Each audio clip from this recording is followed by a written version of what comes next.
All righty, Oi. guys. So we're live. We're live. Hello. How you going, boys? That Going good. that was a lot. That was a lot more difficult than it needed to be. I will apologise. This whole microphone setup is currently a big paperweight right now. I don't know what I did wrong. But could you tell it's been a while since we've done one of these, boys? I reckon. Absolutely. We're never on time when it comes to this stuff. No, we're hopeless. And look, the Sanctum is it's got some teething issues, and I reckon I'm obviously not doing something very, very, very simple, and yeah, but it's okay. We're on. So what's going on, boys? End of the year. EDU's been a bit quiet. UTC's been a bit quiet, but there's been nothing much going on. So I don't know what we're worried about. No, there's nothing to really go and sort of relate to, is there, at the moment? Nothing to recollect, except for everyone's going crazy and nuts over what's happening in the US at the moment with the yellow drones and that. And then we also had the US Congress meeting there with, one of the big hitters, Lou Elizondo. Yep. He hit hard there, and, even though it was not really much to go and come out of that whole it sounded a little bit. It was more a bit of a. Well, I was listening to Corbell and Knapp, and basically there was a bit of disinformation that got sent to that second Senate hearing that was just done a little while ago. However, I imagine. Look, the other thing is too, boys, that they confirmed that the aliens live under the ocean, and no one cares, man. No one cares again. You know what I mean? At least. What drones? What drones? Drones. Talking about. I think we're going to be droning on a bit, boys, tonight. I think. Yeah.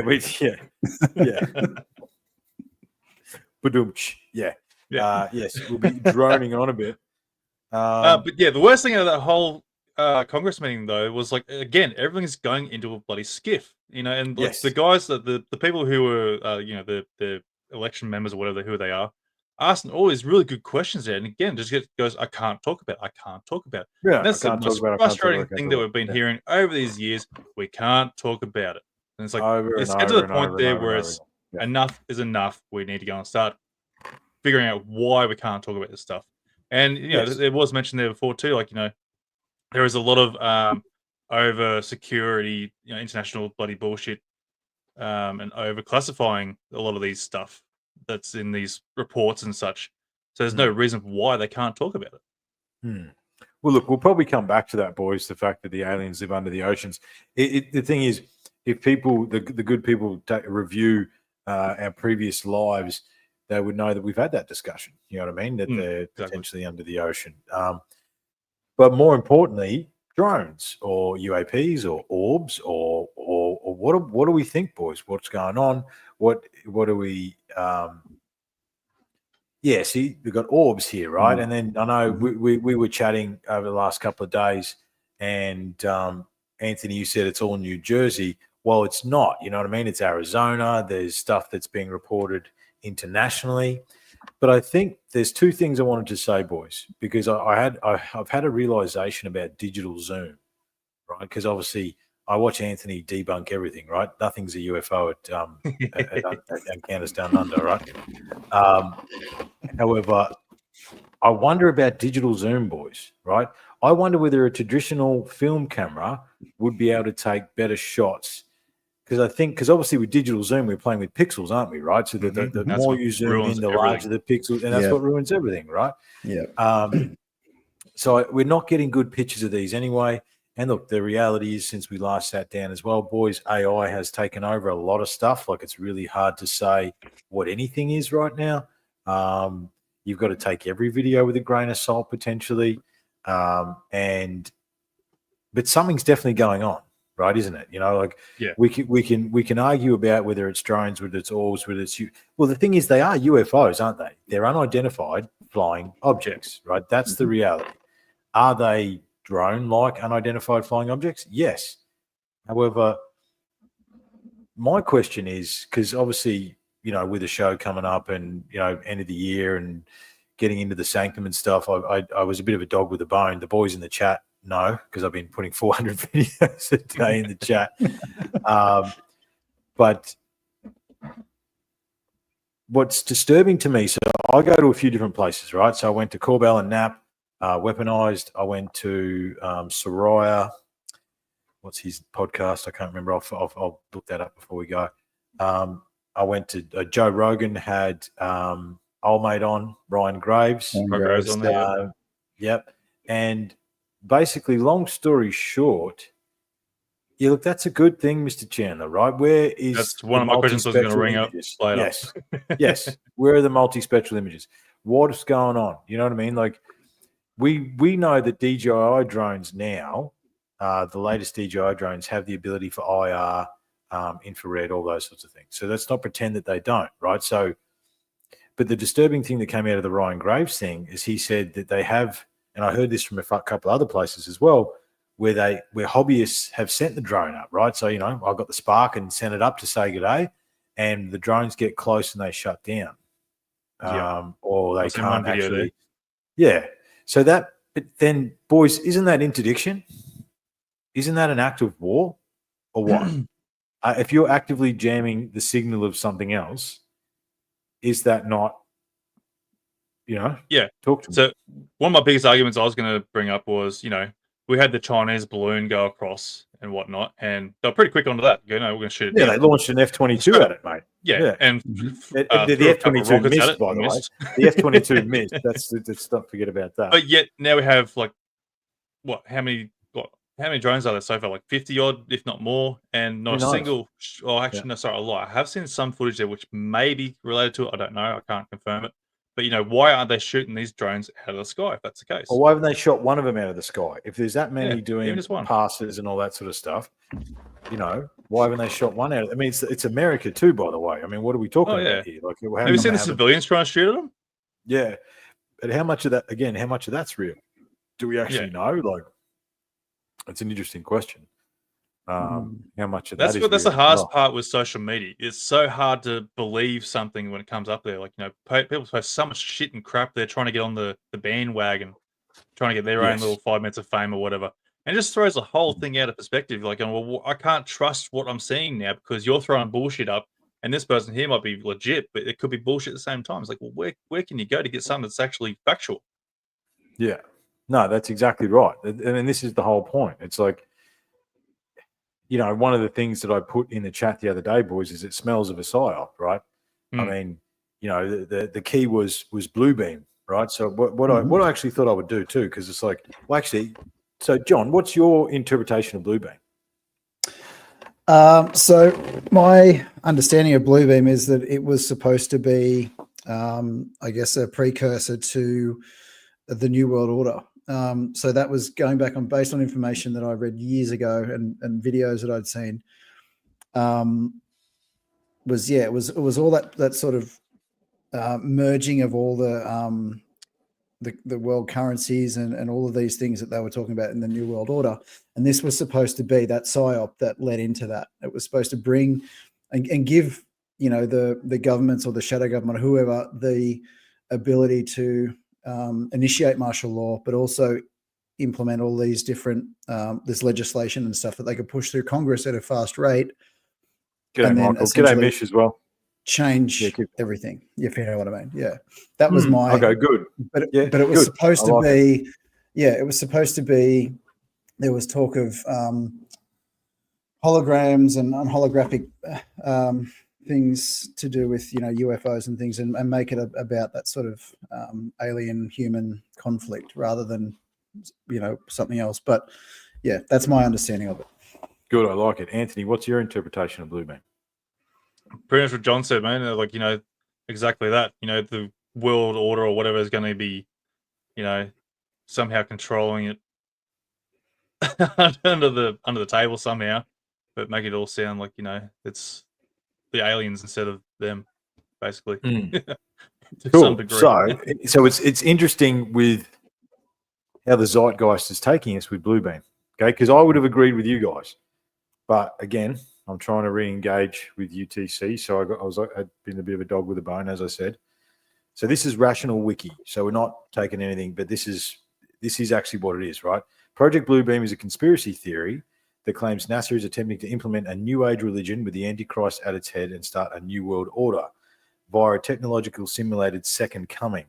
The allegations were presented in '94 by a Quebec journalist and conspiracy theorist called Serge Monast, and later published in his book Project Bluebeam. Proponents of the theory allege that Monast and another unnamed journalist, who both died of heart attacks in '96, it's amazing how many people like that do that, right? Were in fact assassinated, and the Canadian government kidnapped Monast's daughter in an effort to dissuade him from investigating Project Bluebeam. It was supposed to be implemented in 1983, good year 83, just quietly, but didn't happen, and then was set for implementation in 95 and 96, but then didn't happen. Finally, Monast thought the Project Bluebeam would be brought to fruition in the year 2000, and, well, you can probably guess the rest, and that's literally what it says here. And then it goes to, has all the hallmarks of a conspiracy theory, but look, let's face it, conspiracy theorists are up about 150 to 1 or something, or 0 at the moment. So, you know, we don't take anything that we take all that with a grain of salt these days, definitely. So I don't see the religious context, right? But I wonder, part of the modern time is that the religious context has, religion's lost its hold in a lot of ways. Right, mainly due to the nature of what particularly the Catholic Church has done to children. You know what I mean? Like, that's we're on Facebook Live. We've got to be careful how we word these things. However, we all know what we're talking about, right? So religion has really lost its hold. Science has become the new religion. Science was a religion during COVID, which we can say now without being kicked off, which is, you know, again, we're up about 150-0. It's technology and science that is the new religion. Do we think this is a precursor to Bluebeam? Because the reality is too, boys, all the people that I've listened to, no one really knows. And that's probably the thing that concerns me the most, right? Yeah. Look, Bluebeam could be sci-fi nonsense. You're absolutely right, Mr. Chandler.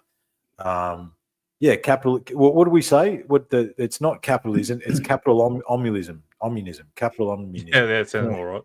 Right? It's capitalism and totalitarianism and communism all wound into a dirty little ball. Do we think it's a precursor for Project Bluebeam? Because the reality is no one knows, boys. What do we think? That's it. Yeah. No one knows. It's exactly right. Yeah, it's like Misha says, someone knows, but we definitely don't know. And we're not going to find out anytime soon. Yeah, well, I don't know if you boys saw Trump. Came and said the defense knows. They know where they're going. They know where they're coming from. And then he got asked if he was read into it, and he declined to comment. So, you know, I mean, raise a lot of questions. I'd just like to go and put up Michael's comment there. Sorry, I got a bit of disagreement with that one there. Yeah, phones are great these days, but they're still not very good for nighttime quality filming. So the digital zoom, especially in nighttime, is the issue. That's what I've seen over this, right? Yeah. Because all I'm seeing is flashing lights in the sky with all of these videos, right? I'm not seeing anything. You know, I've gone to the school of encounters down under, so you know, I nothing's a UFO as well anymore. However, I do think a percentage of those due to. So here's a question then for you, Anthony. A little bit off topic, but not. Yeah. Because of the very problem that we have with digital zoom, because of the very problem we have with the recording quality of these videos at distance and height, it seems to be as well. Of all the ones you've debunked, do you reckon maybe some of them were something, or you're pretty confident in your debunking skills? Because I was wondering that myself.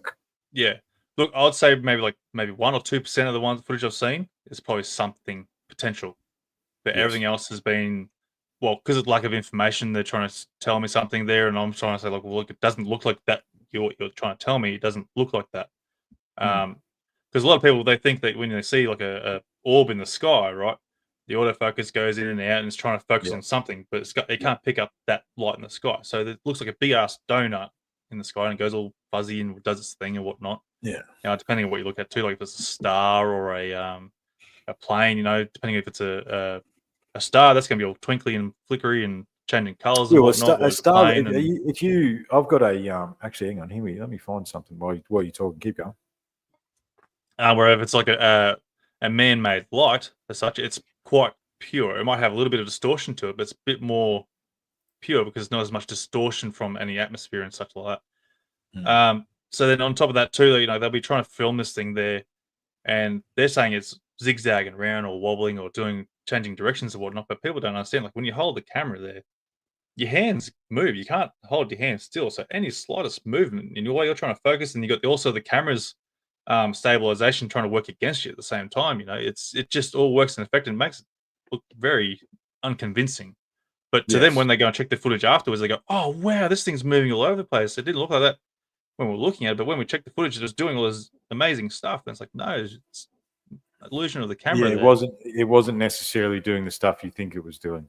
That's right. And they'll argue black and blue, go, "No, I saw it do that." And it's like, I'm sorry, but like your footage here is not convincing enough to tell me otherwise. And I can't agree with you or disagree with you on some of what you saw. Like it could have been potentially something there, but I can't say it was, you know, that amazing alien craft that everyone wants to try and claim it is.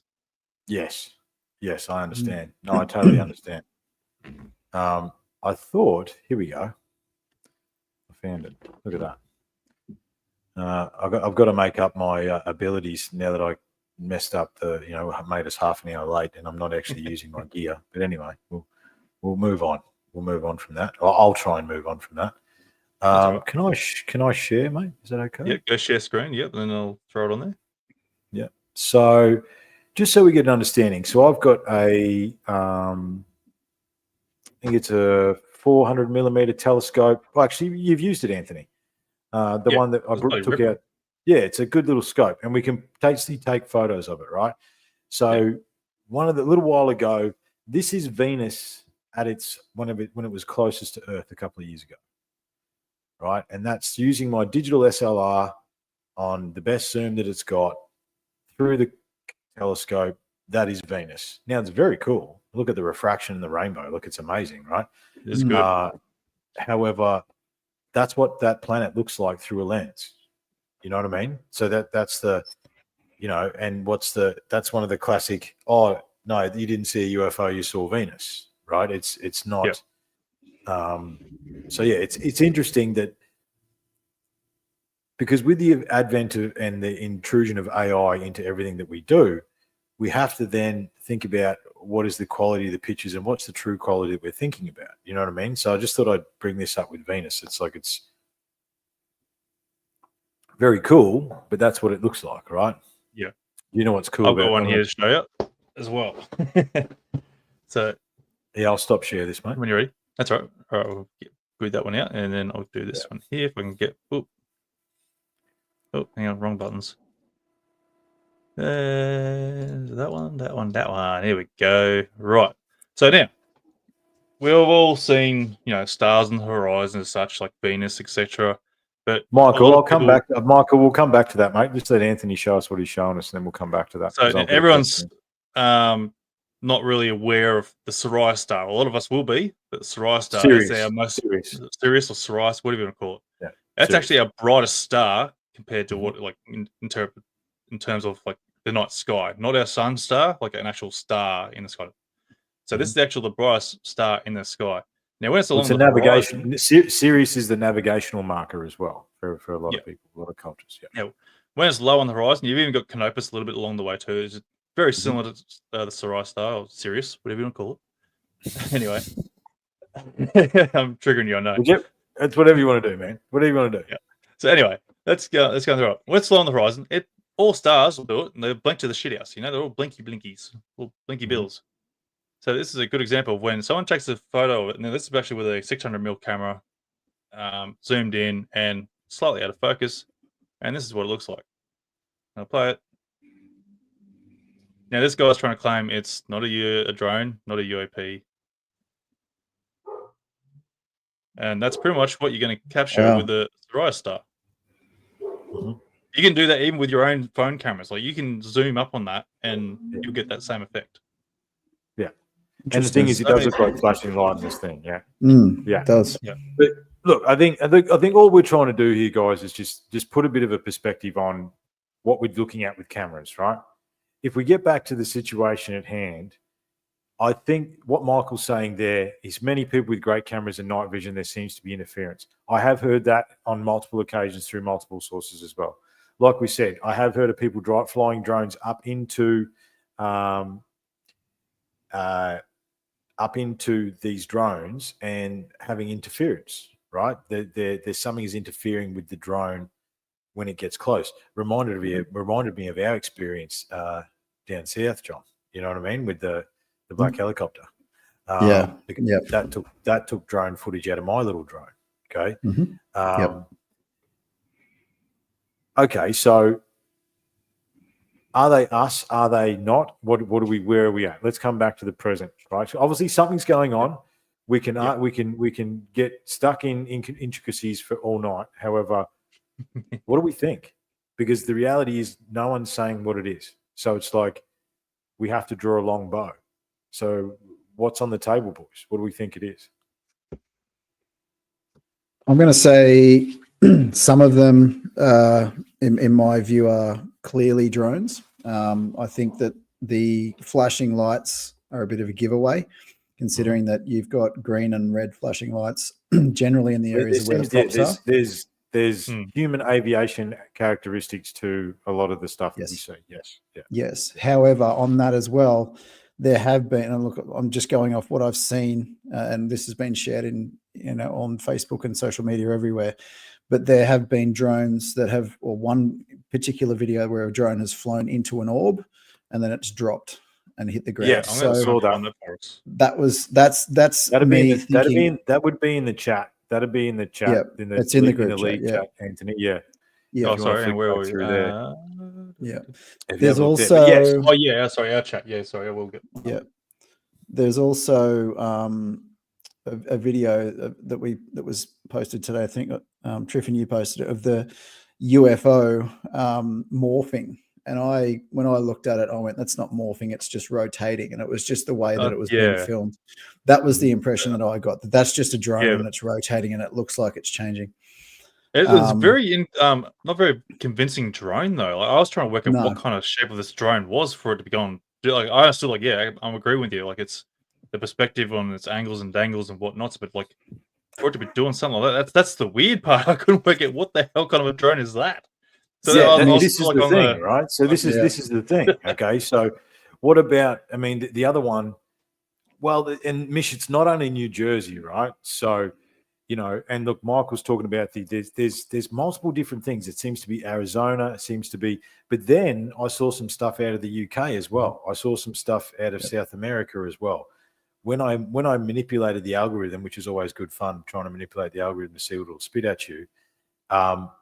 It's not just America. I think Iran. Well, the thing is, we talk about orbs and balls, right? In the Middle East, there's the best of that, the silver ball, that supposedly turned up at Heathrow Airport the other week, right? Are we dealing with both, right? I mean, that might be a drone too, but what kind of drone is that as well? Yeah, I'm sure it's just rotating. Right? It might be a rotating mechanical piece of equipment. What is that? Like, what the fuck is it? You know what I mean? Like that's pretty clear video for what we've got. You know what I mean? That's not bad as far as what we've been talking about. Or is it a bunch of mylar balloons that's been tied together and it's just rotating in the wind? Well, that's a bit of a stretch with that one. It could be like a bunch of numbers and something wiggly up together. I don't know. I have to say, I have seen a black balloon that I followed for a little while when I was driving once. It was only because I got up close to it that I realized it was a balloon, but I was convinced for about probably 5 minutes that it was a UFO because of the way it was acting and the way it was moving across the sky. And then I realized, it's just moving with the wind. But I think it's we've all fallen for something. The thing is, you want to believe. Oh, yeah. Absolutely, you do. Look, the thing about, what we're seeing here too, and just by the way, thanks very much for everyone joining us tonight. And we can see we've got some people from around the globe, which is very cool. So thank you very much for that. Detroit had some as well. I saw some in Arizona. It's like this is happening simultaneously everywhere, right? But the other fascinating thing, and obviously due to what's happened the last few years, I mean, not much has happened. It's been pretty quiet, really. The control that the corporate media has. Because, let me go to news.com and see whether it's there. I bet you it's not. You know what I mean? Like if I went to news.com now, I bet you it's not even anywhere near it, right? But technically, this is happening all the time in multiple countries. But the thing that Ryan Graves said as well is that this is like the 4th year in a row that something like this has happened. But it happened over military bases. So, we go back to Project Bluebeam. What is going on, right? I mean, the other question is there truth to them coming out of the ocean? That's another good question. You know what I mean? Like, I don't know, right? If they are drones, I don't know. But then, okay, let's pretend for a second that it's not the ocean people coming out of the ocean and showing us something, right? Let's pretend that it is drones, that it is US drones, right? Yes, Michael, that was on my list for later. Yes, Michael, that was on my list for later, right? So let's just stick with the third dimensional narrative for a second here, right? So they are drones being operated by the US military under a black operation. Okay, cool. What are they looking for? It's not weapons of mass destruction. They've already said that. So if they're not trying to sniff a nuke out, which that was one of the videos that went viral. Yeah. If they're not trying to sniff a nuke out, they're not trying to find someone, then what are they doing? You know what I mean? Yeah. What are they doing? Because if it's not that, then what is it? What is it? You've also got the videos. This is the thing. Are they chasing the orbs, right? Are they chasing the orbs? That's another different question, right? Or are they trying to draw them out? It could be a way to, because we've seen them, like the orbs appear when the drones are around. Yes. Maybe they're trying to draw them out to try and get them to react or do something. Maybe they're trying to see how they react. Okay, but all right then, cool. Who is doing it? We don't know. This is the thing. Nobody knows. Exactly, right? So, those of us, sorry, mate, I don't want to interrupt you. No. So the other thought that I had, gentlemen, was, those of us in the know that 2 days before 9/11, they said, we accidentally lost $2.3 trillion. You know what I mean? Because, it's under the couch over there. You know what I mean? Like, how do you lose $2 trillion? And basically through Senator Tim Burchett, he's part of the UAP committee, but one of the other things he's been going on about is that they haven't passed an audit for the last 12 years or whatever it is, and it's trillions of dollars have gone missing, right? Understanding that $1 trillion is 1,000 billion, boys, right? So what if there is, the deep state exists in some point. I don't think anyone could argue against that these days. What if it's the deep state? Just out of curiosity. I think you might still be. Are you still sharing, Anthony, or no? Trying to. Yeah, I'm still sharing. I'm just trying to go through and find the other footage here and there as well. But yeah, I mean, what if it's the deep state trying to make their play? Because obviously they lost. The topic that comes to mind for this is what Stephen Greer's been saying for what I've been picking up, what he's been saying for the last few weeks. But also back into last year when he was, and this is the episode of the Sean Ryan show that I suggested you guys listen to.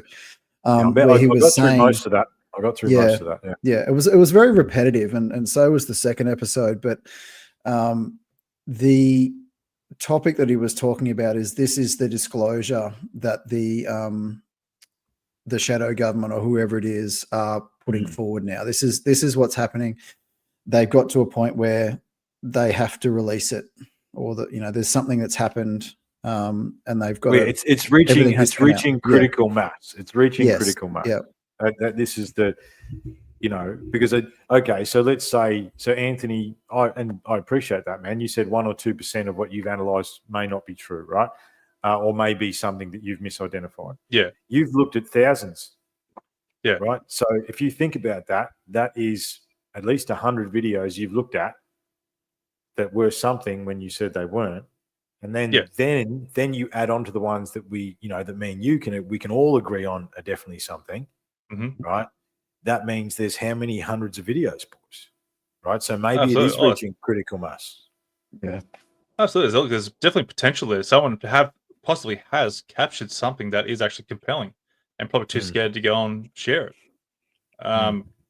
Due to the fact that the nature of the social media, criticize everything that you put out there.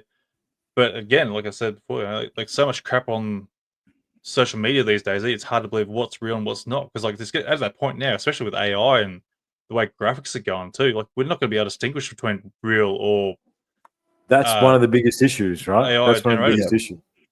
And the thing is, so I mean, Michael in the chat there saying he had an experience, right? Well, Anthony's from Encounters Down Under. I had an experience. I saw a min light. You know what I mean? We've all seen something. It's something that triggered us to go and be interested in this. Yeah, exactly. So it's like we've all had our own personal experiences. We understand that there's something out there. I had an experience when I was 13, and then later in my 30s, I had an experience as well.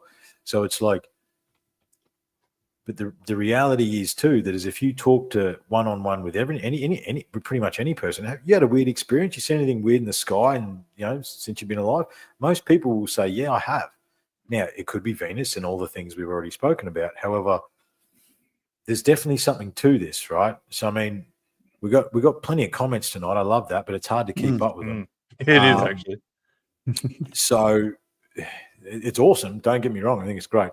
I just wanted to come back to what Michael was saying, or someone said there, the NHI. This one here? NHI identity refers to the diversity of life and sentience. This is despite any black expenditure, the constant in first person accounts.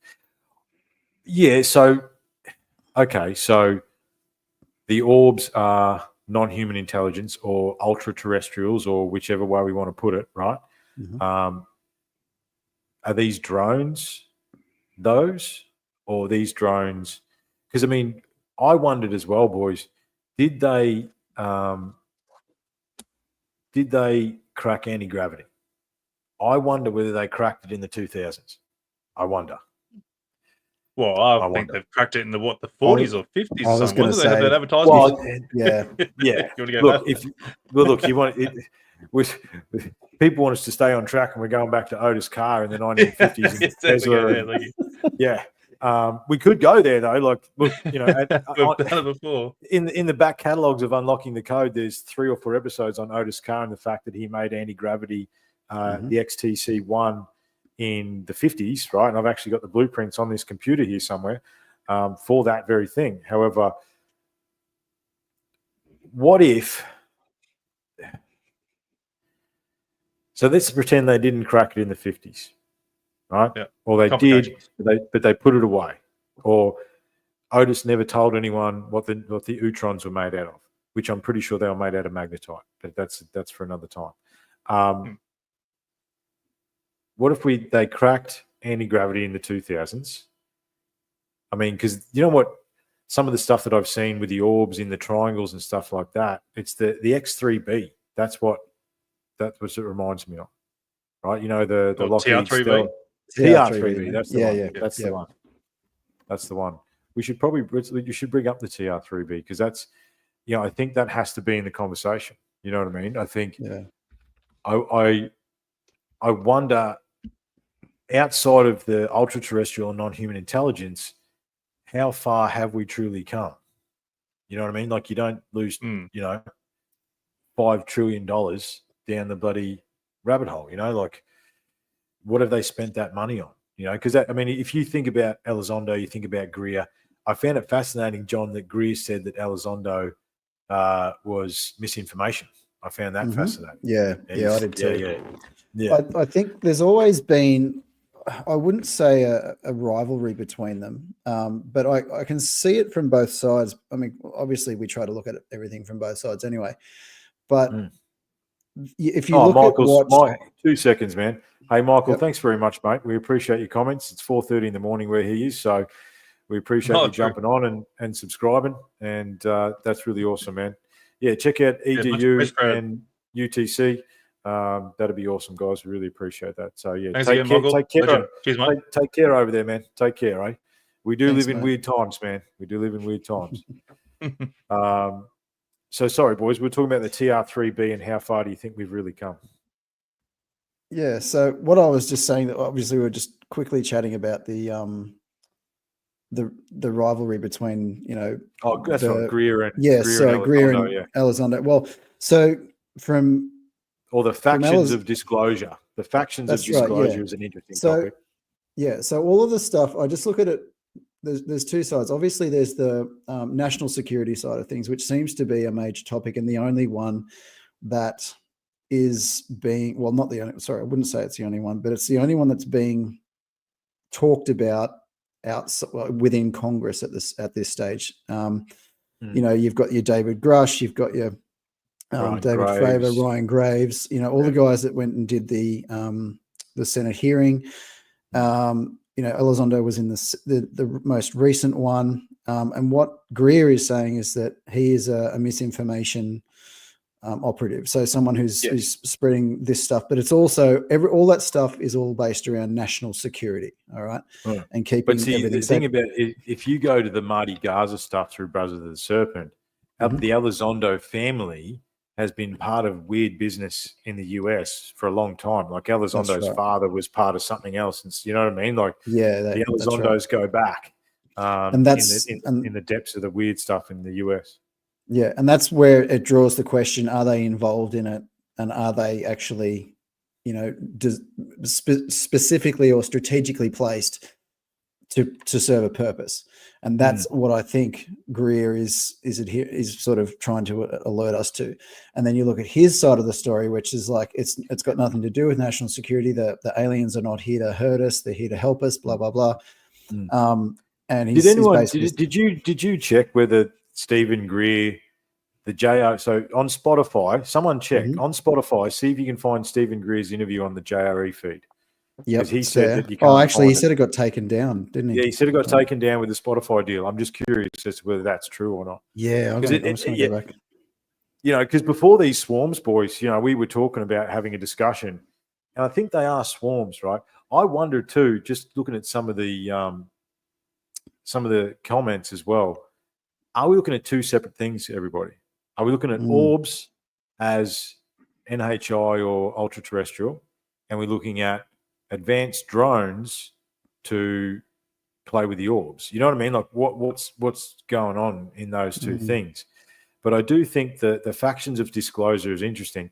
I find it fascinating that Joe has said that he doesn't necessarily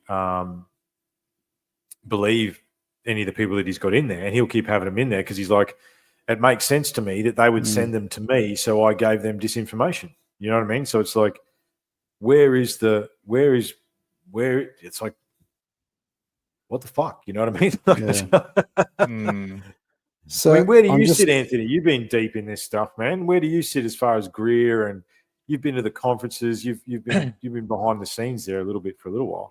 Look, I think a lot of people know my thoughts on Greer, and I think he's partially a bit of a fraud in a bit of a sense, mostly because of the monetization side of things. That's what kills any credibility, in my opinion.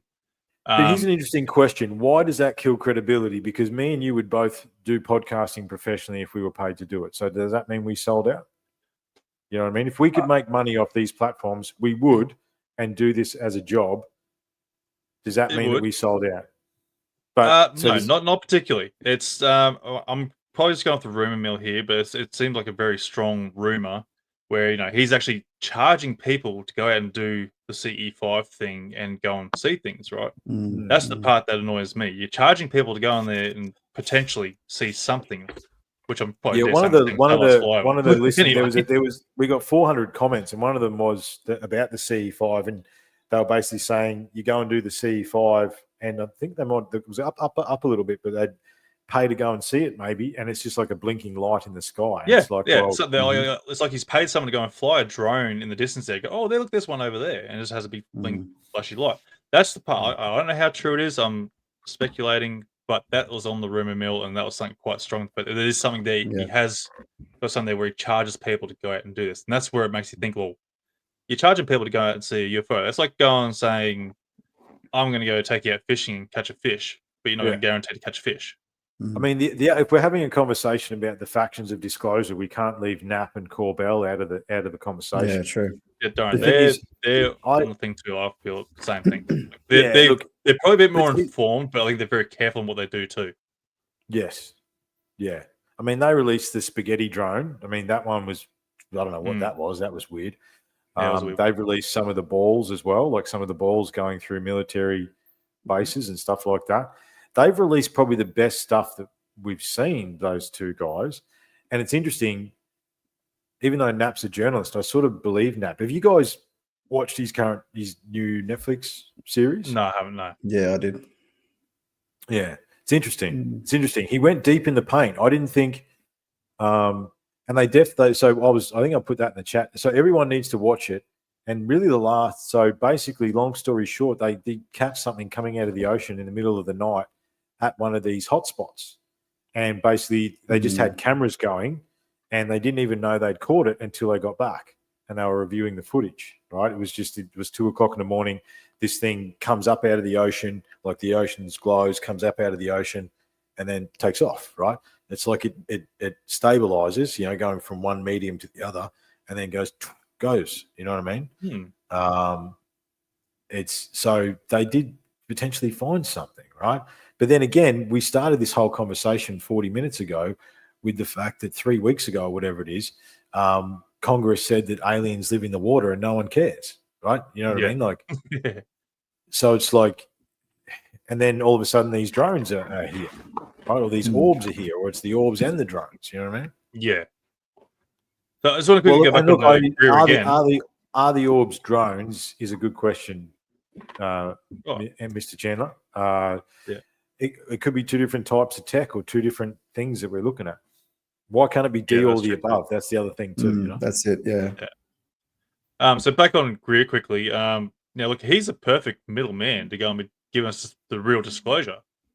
Like he's not in a military sort of secretive sort of bloody agreement, whatever. But he's getting informants. They're telling him shit. So instead of like naming names, but go, all right, I know information here. Go and track it down here, here, and here. All right. No one's getting names mentioned. No one's going to know who the hell's. Well, they might eventually figure out who's telling who.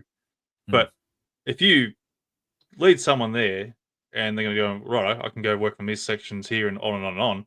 It's going to start naming a lot of people down that track there, and it's like, well, is it true what he's saying about you? And then basically sort of putting the limelight on certain areas, if that makes sense, where they can't go, well, nah, he's all full of shit.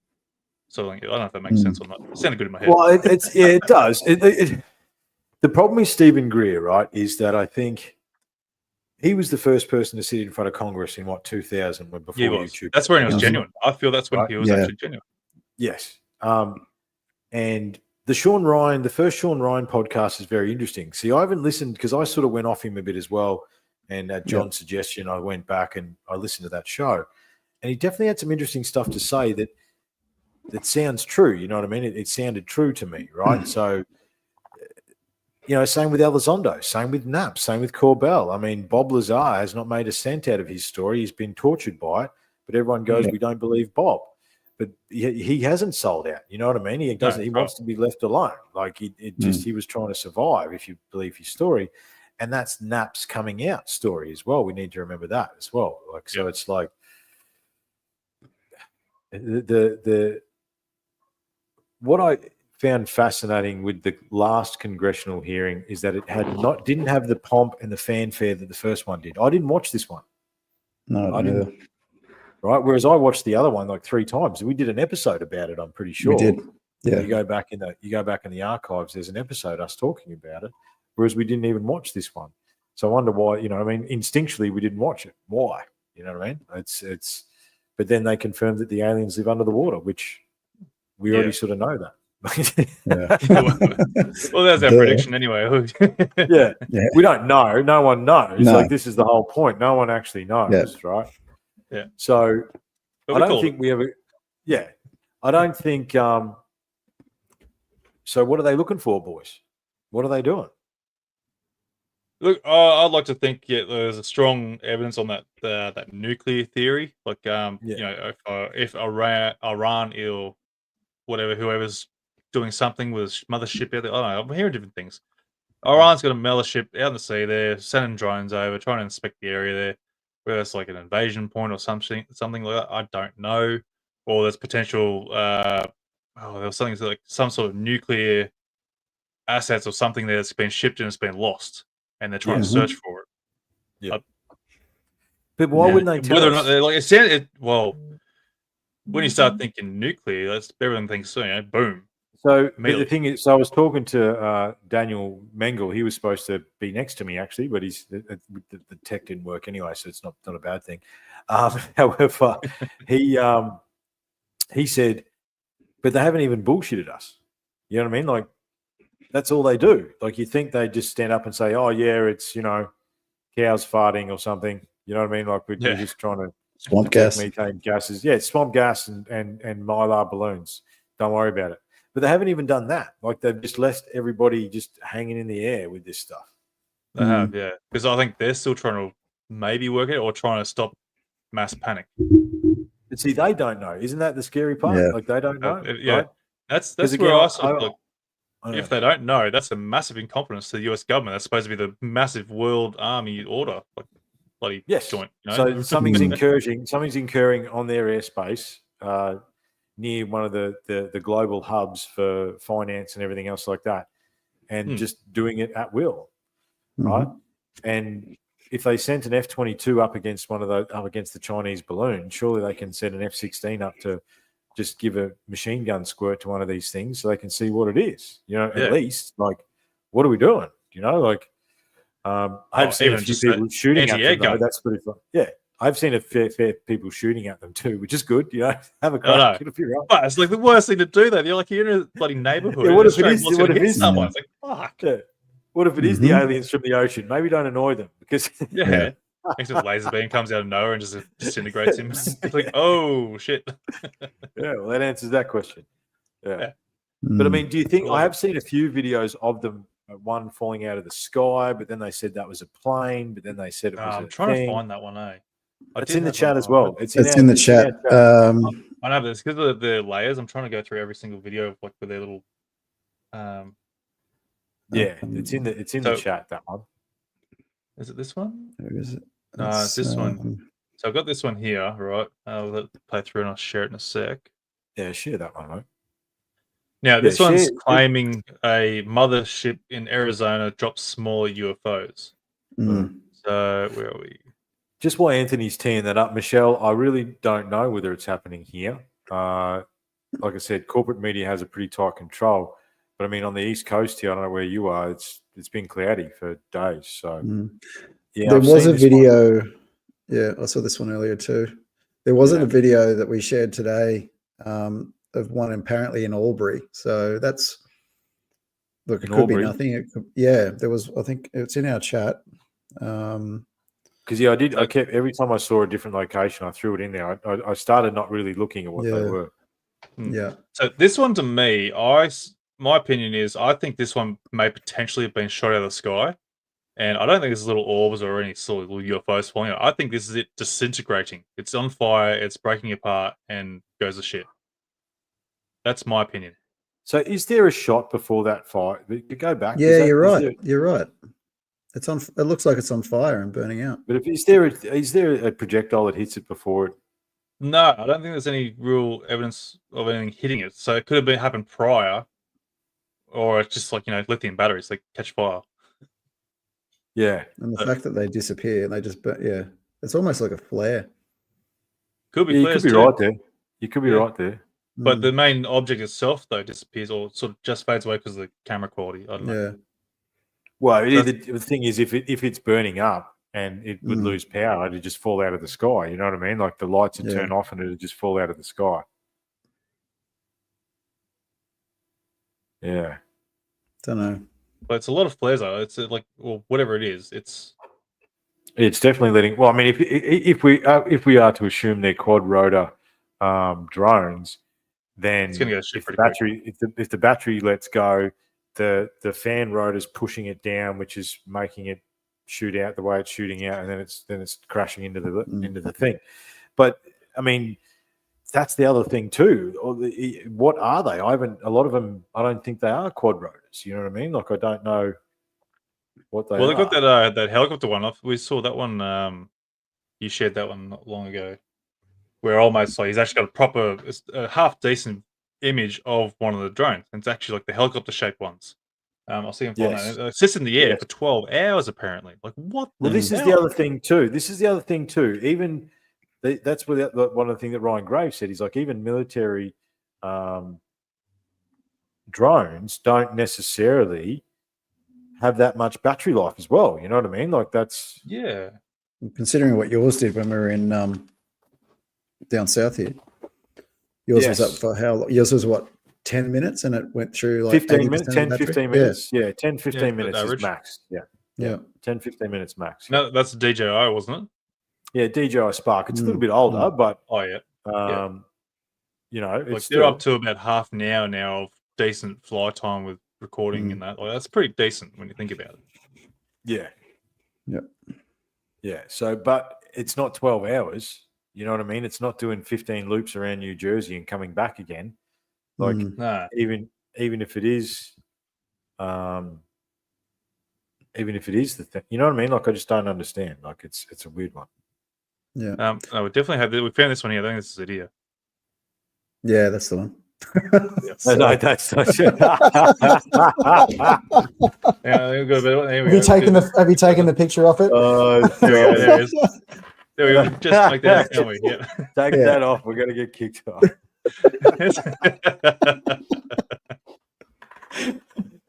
No. Sorry. Different conversation, guys. Different conversation. This is a different conversation. This is the shenanigans we get up to in the background. Yeah. A full day's very serious research ends in we're not going to do anyway. It was a good chat with that one, though. It was great. It was great.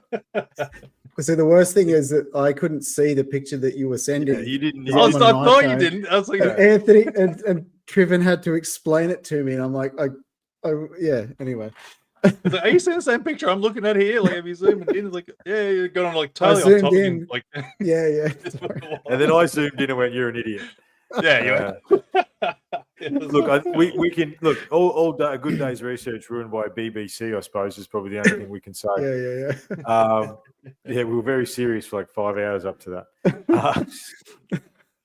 It was a long day. It was a long day. Yeah, it was. So look, you know. Sorry. Oh, hang on, is this it? Oh, this might be it. Might have finally found it. Jeez, Colleen, you're totally correct, right? What's he got? Where are we? Colleen? Yeah. Where have we done it to identify 100% definitely know for certain? We can't. This is the problem, right? I think this is we can't. And the issue is that we need to sit here and be okay with that, but we're not, which is the reason we're sitting here and people are watching us talk about it. Because it's like, okay, then, so we don't know, even if it is government drones, advanced tech drones, petrol-powered, battery-powered, or a mix of both. I have heard hybrid ones as well, like they've got a battery, then they've got a gas or a petrol-powered motor that complements the battery, some of these larger ones. What are they doing? And why haven't they told us what they're doing? Right? Like, that's the thing. That's what I don't, because it's a psyop. Because it's a psyop. Yeah. Yeah. And that's what that's what Greer's saying. He said it's a psyop, and it's designed to get us used to the fact that things are going to be flying around in the sky. Maybe could be wrong, but well, I mean, this is, and look, see, Michelle's saying here, I'm just ready for that now. Spiritualist stuff. So, I mean, so we talk about the thunderstorm generator, okay, which is the Randall Carlson thing. There's a whole backstory there. We're not going to that tonight. However, I've dug into that again, and basically the thunderstorm generator works, and everyone's has got no problem saying that it works. The problem they have now is, why is it working? right? They're not sure as to why and how it works, but they know that it does work. And basically that's something that you can tack onto tack onto the Navara, John, and it takes away all your emissions and gives you some more power, right? It attaches to an internal combustion engine. So, it comes back to the question we had before. Is all this stuff reaching critical mass? Like the amount of alternative energy ideas and potential things you can do is unbelievable now. The ether is undeniable. Harnessing the ether is undeniable.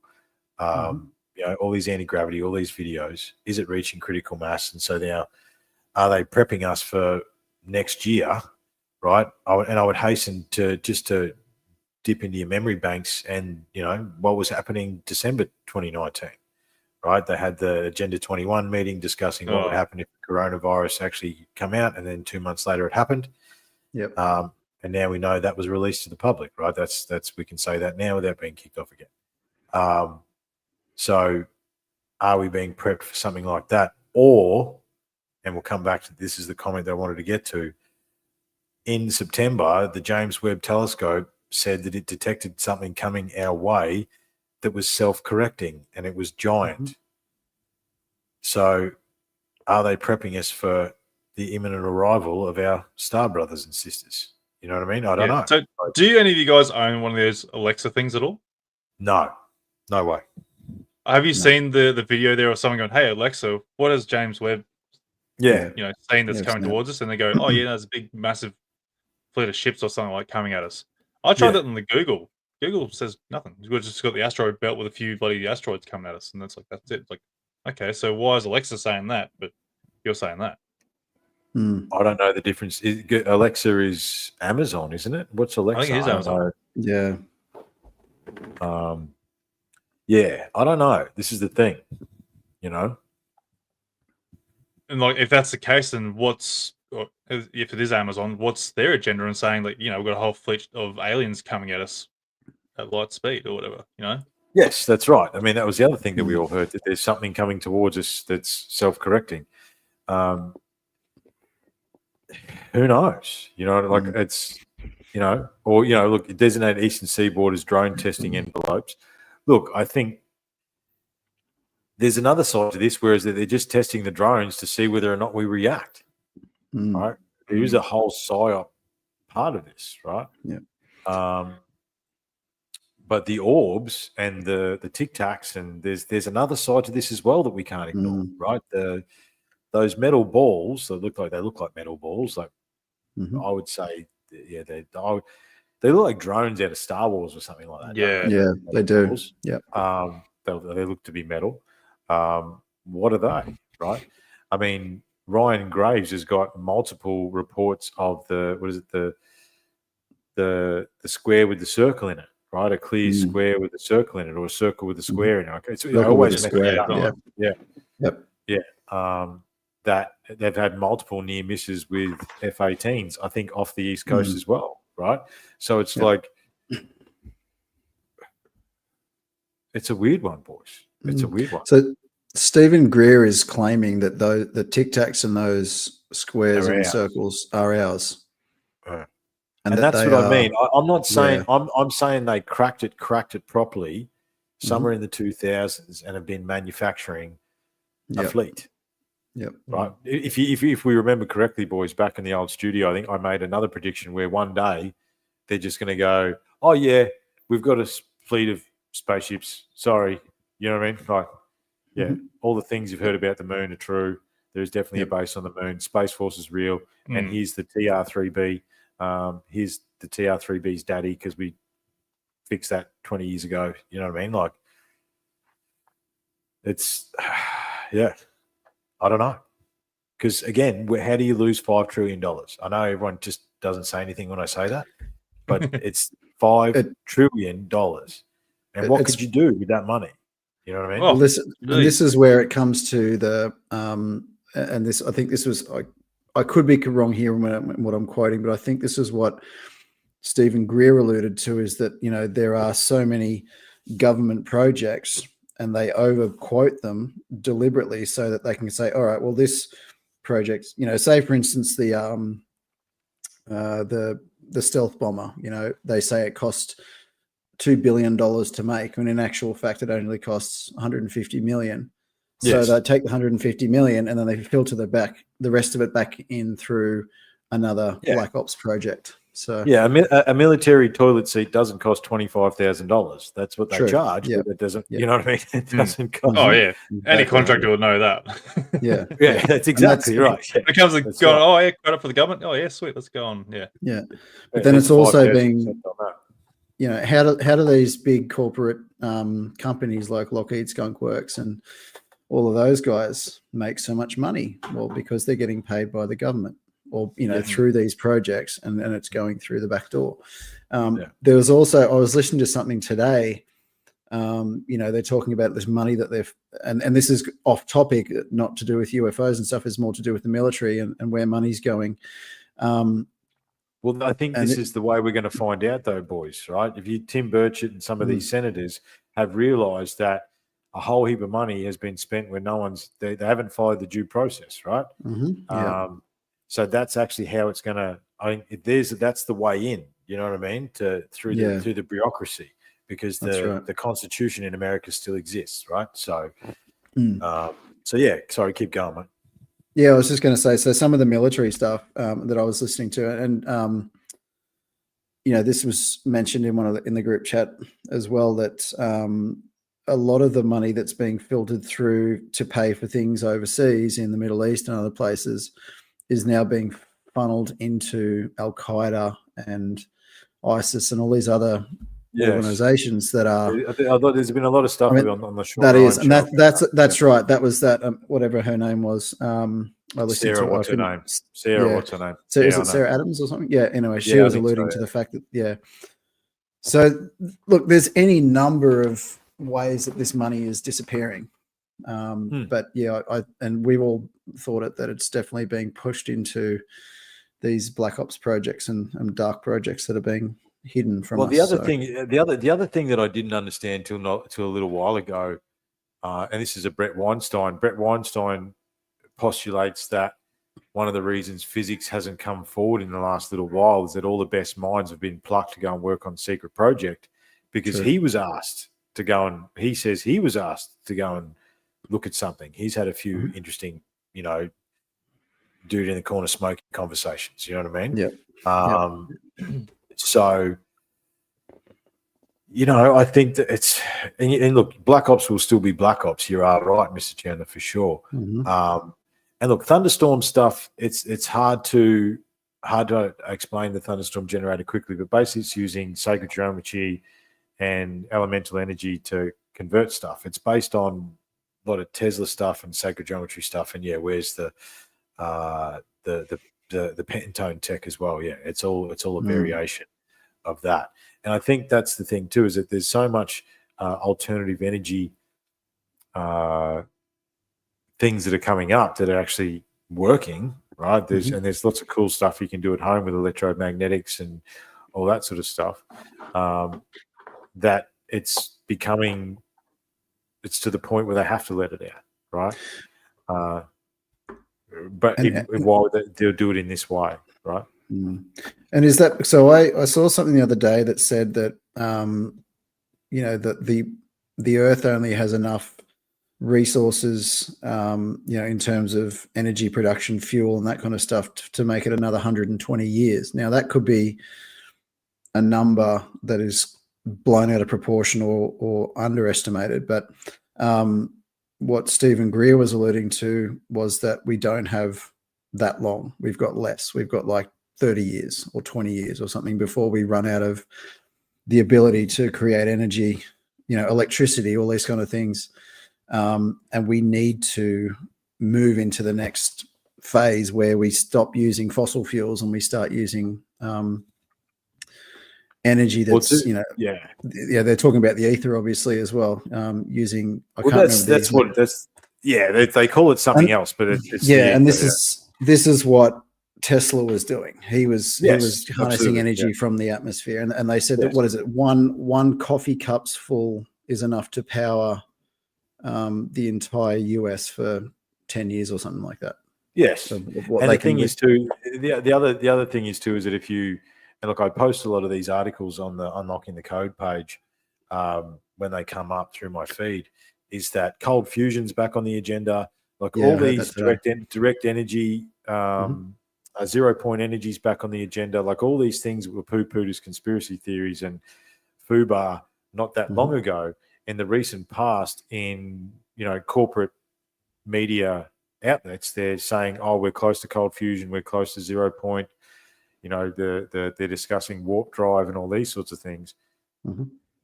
Maybe they've made an advancement that they don't want to tell us about that, right? And look, the only thing I would say about the fossil fuel thing, and this is just from my time in oil and gas, albeit that, I'm not 25 anymore, so that was a few years ago now, that there was wells that were drilled in the 70s and early 80s that we went back and looked at in the mid to late 2000s, right? Expecting them. So basically they suck all the oil out, they cap it, and they mark where it is, right? And so one of our jobs was to travel around to these different things, check the caps, see what was going on. Most of these wells had filled back up again right to the top. Yeah. Right. So, and fossil fuel is not fossil fuel. Like it's hydrocarbon. It's not dinosaur. It's not melted dinosaurs. Like that's a made up term. Like that's a fascinating. I don't understand how that works either.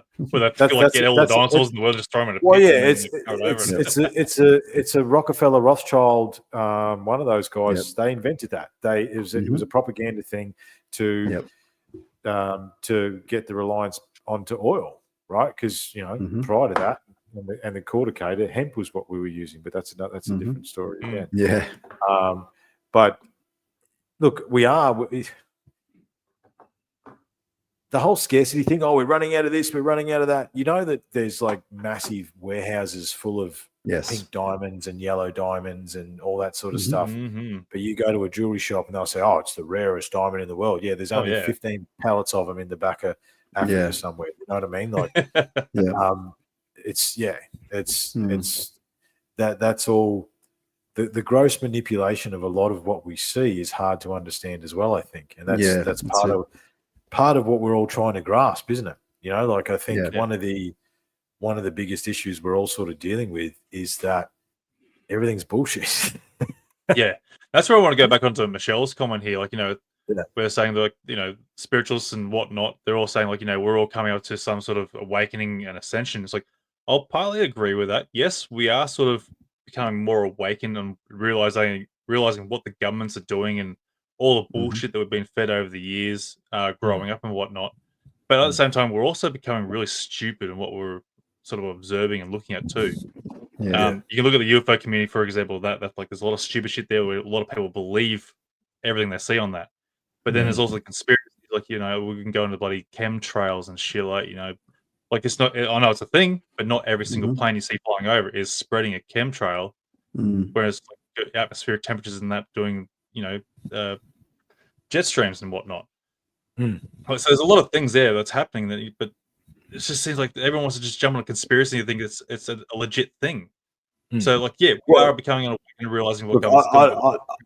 I don't want to start a left-handed conversation, but chemtrails are definitely real, dude. HAARP is definitely real. I know. I understand. I didn't deny they happen, but I'm not saying every single plane. It's not everything. Some of them's definitely jet stream for sure. Yeah. So, look, but that's just an example. The concentration and how it's changed, is renewable. Look, hydrocarbon tech is interesting, right? You know one of the epiphanies I had about hydrocarbon tech. So we're talking about oil and gas here, right? And then potentially coal as well. If you zoom out for a second and say that oil and gas is coolant and lubricant, right? Because that's what it is, right? It's an oil, it's a slick, and gas is cold when we pull it out. Then what we've been doing for the last however many years is sucking all the coolant and all the lubricant and the crust of the earth, right? Like, I don't think it's a good thing. I definitely think we need to change tech. But I wonder, going back to this stuff that we're talking about now, if we had followed Tesla, would we even be here? You know what I mean? Like, this is the thing. Like, they were working on anti-gravitic stuff and electromagnetic stuff. I mean, you've got to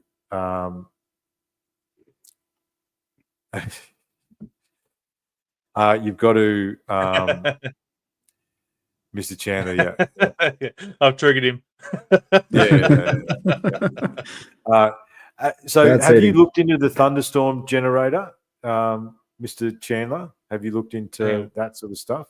That's because it's that thunderstorm stuff is not trivial with the amount of testing they've done it. I haven't seen the amount of testing that's been done on internal combustion engines that's been done on that to true. It's way past proof of concept now. They just don't understand how it works. It's again. I'm going to dedicate some time to it. I'm going to pull Grub out of the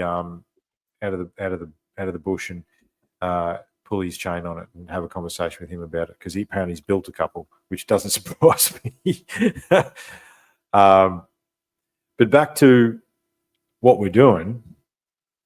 What if it's the deep state flexing their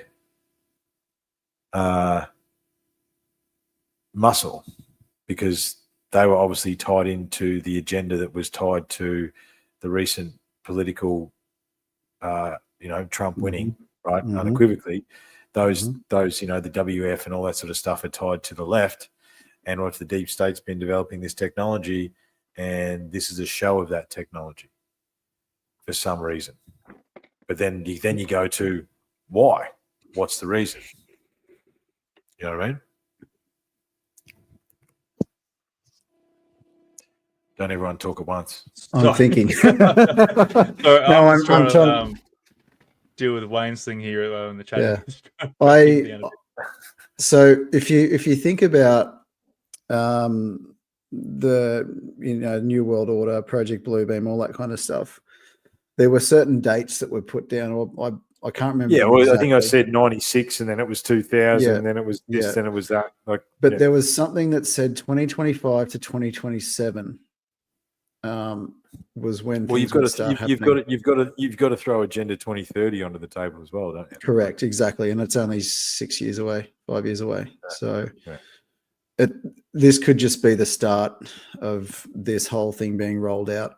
COVID could have been a tester to see how we'd react to certain things. Yeah. COVID was definitely data collection for sure. Yeah. Yep. And based on how we are currently, there's videos that we've shared, of how we're reacting to, the UFOs are here. So, there's, it's that kind of stuff. I mean, obviously some people are sort of freaking out about things, but I think the majority of us are like, finally, come on, hurry up, do something.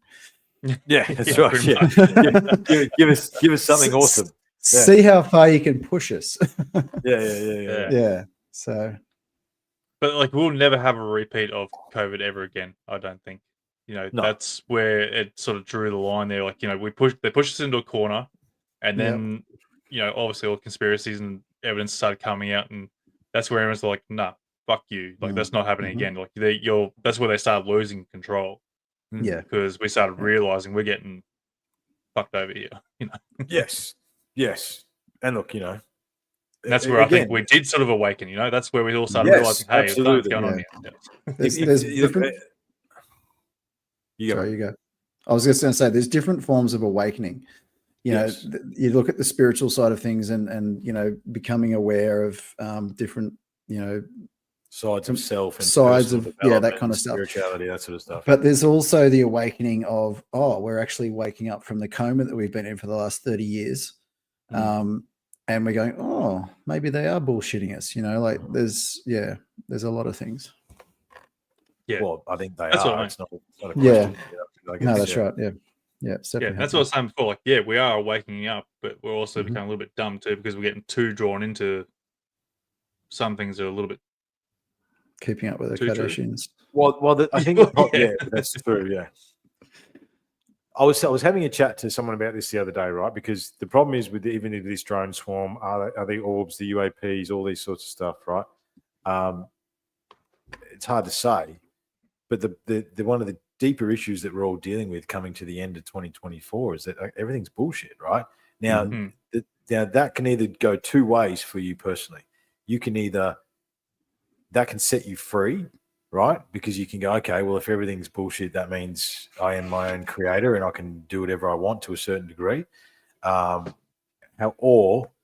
it can scare the crap out of you because every single belief system, every single thing that you've ever done is bullshit.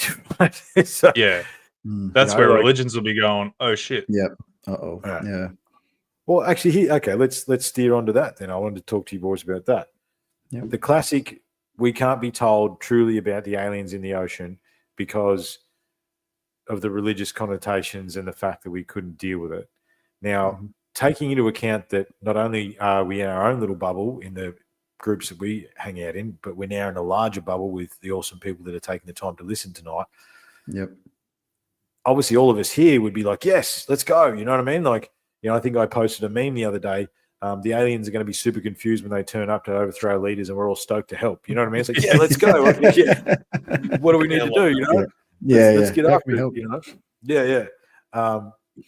But do you think? Let's use the term. People woke up during COVID. I hate that term's obviously got connotation, but we awoken. We awakened. Awakened to the level of crap during that time.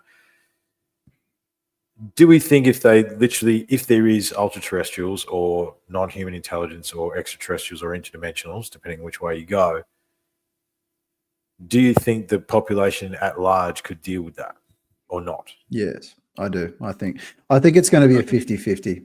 That's my view, is that I think that the majority of people are capable and have enough what's the word? Cognitive ability. Critical thinking.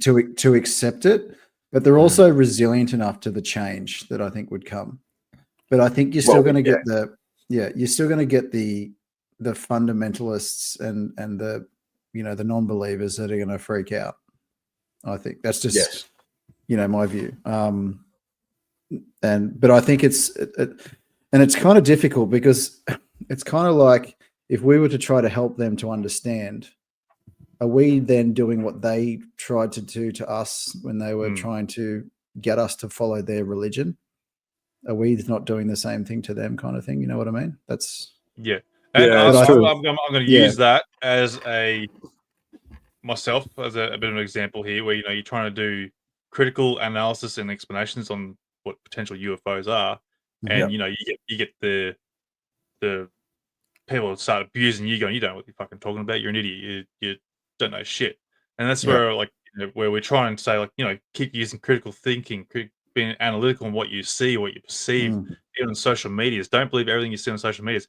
But everyone looks at you now like you're the idiot. You don't know what you're talking about because you're like, hey, whoa, just take a step back here. Yeah. Let's just really look at the bigger picture here. Don't just go and diving in, going, oh yes, it's definitely bloody aliens and whatnot. It's like, and that's where you're saying, where we might eventually become those religion leaders trying to push your agenda. It's like, we're not trying to push an agenda here. We're just trying to asking questions. Asking questions is honestly what we're trying to do, is just ask questions. I mean, the one thing that we've said here, and I've said on UTC for years now, is don't listen to me. I don't know what I'm talking about. You know what I mean? Like, exactly. it's just an opinion. Like I was actually reminded, because obviously before the drone stuff, we wanted to talk about Graham's Ancient Apocalypse as well. Tonight we might get to that today. That's part of UTC. I like the megalithic stuff and all that. I was reminded and reminded myself that all the research on that too, we're all drawing from the same pool of data. Doesn't matter who you are, doesn't matter how deep in the research you are, you're all drawing from the same pool of data.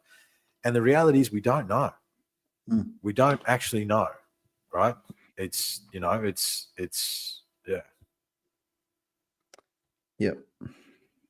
And it's I was trying a lot of it's thing here. Yeah, a lot of it's just on how we interpret it as well. It's.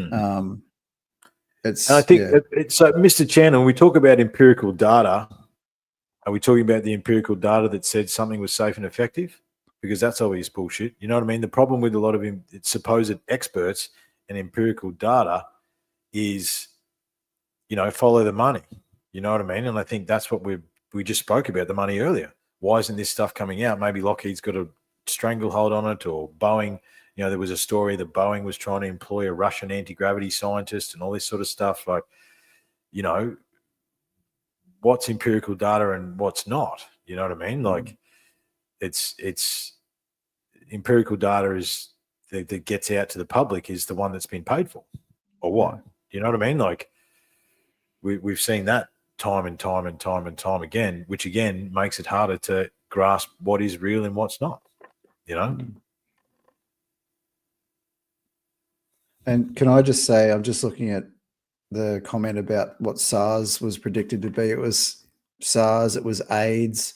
It was bird flu. It was swine flu. They just got one to stick. They just got one to stick. Yeah. What happened to the murder hornets? What happened? We missed the murder hornets, man. They were pretty cool. Where was that one? I remember something about. Probably killed them all. Yeah, that was during the chaos. Yeah, the next big thing was in Asia, wasn't it? Yeah, I don't know. Well, now they're turning them in. Now they're little drones. Yeah, they've got those little drones. The ones that are about this big. Yeah. So I've got the footage here. So we'll go back to these drones that we're supposed to be talking about. Anyway. Yeah, and I tell you what, Future Turtle. We'll go to the drones. I agree with that. Yeah. Right. I agree with that. Throw that up there.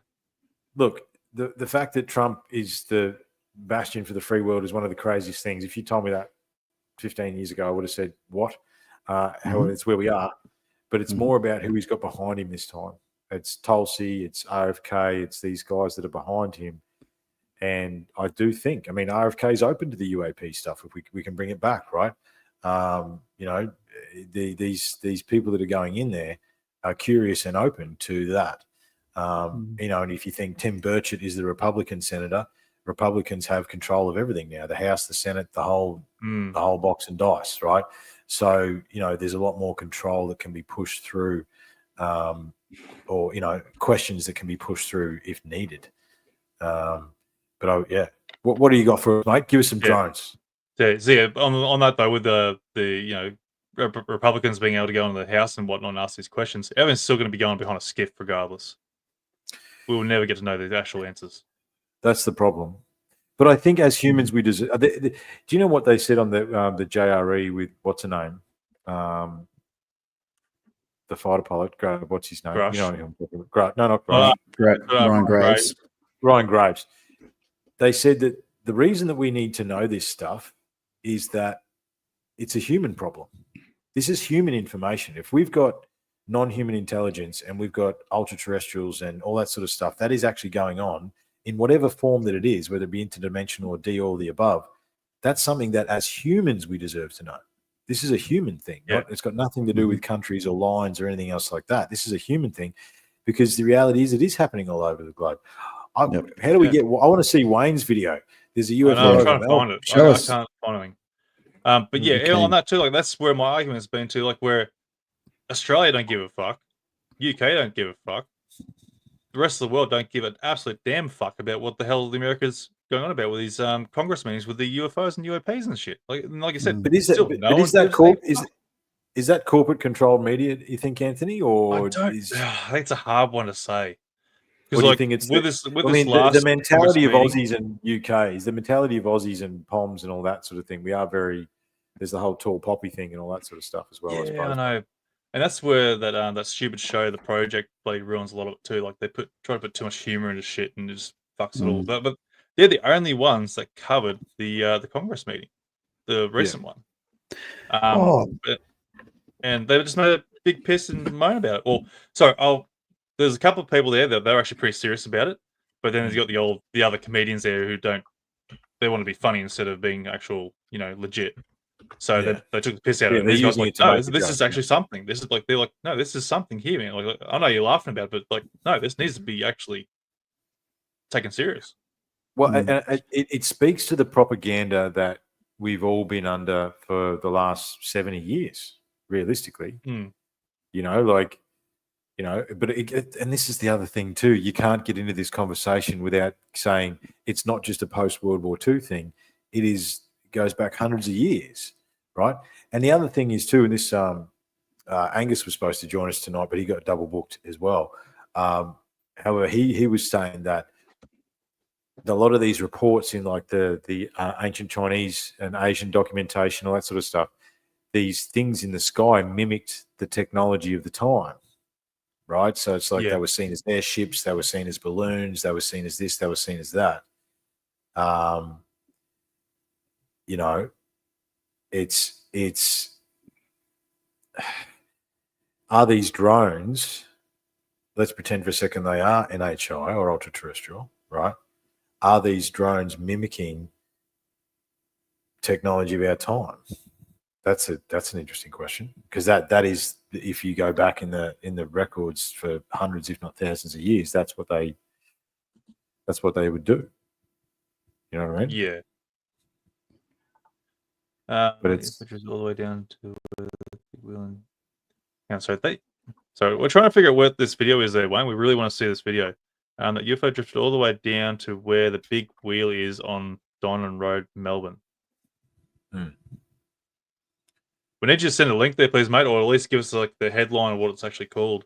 If you've got if you've got it up on your YouTube, Wayne, just copy the link and paste it in this chat.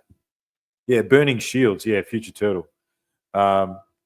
Yeah, Mr. Chandler, we're having two conversations.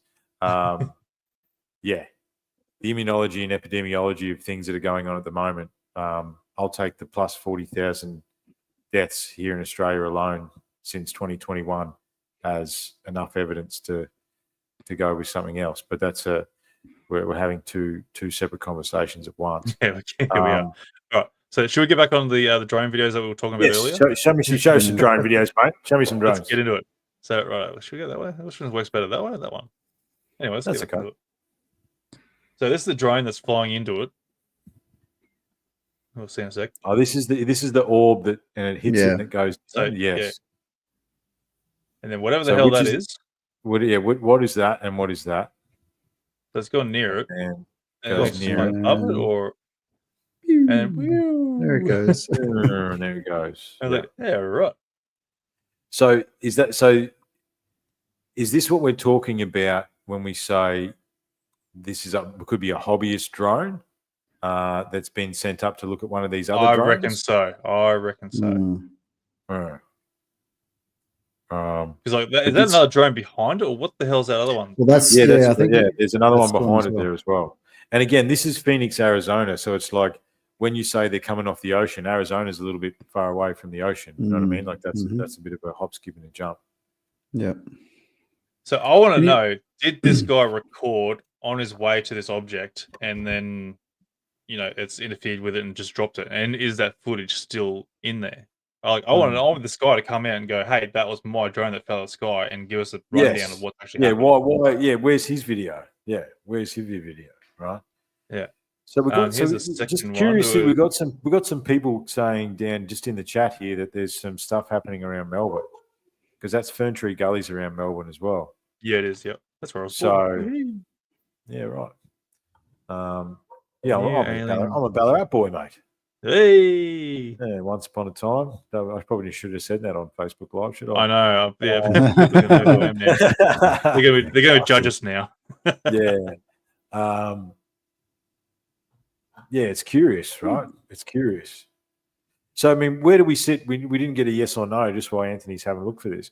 Do we think it's the deep state acting out? Because, I mean, no. Yeah, yes, no, maybe so. I don't know. I'm not convinced. Look, I think it could be. I think there's a couple of scenarios. It could be a test. Like a couple of people said in the chat, it could be a test of this new drone technology. The orbs, don't know. Could be something else. I think this is it here. 2016. Oh, wow.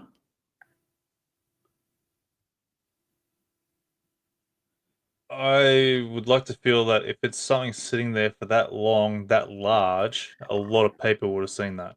Yeah. Yeah. Is that the one? But it is Melbourne. If we talk about corporate control, but stuff, also to say that too, like the drone pilot would have seen that and go, "What the hell is that?" Yeah. So I'm sort of on the verge of going, "Sorry, this isn't real." It's interesting. Like, interesting. Straight away, things aren't adding up. How many? It looks like a disc on its side, potentially. Yeah, that looks very After Effecty sort of pixelations going on. The fact that the top's flashing in and out as well is.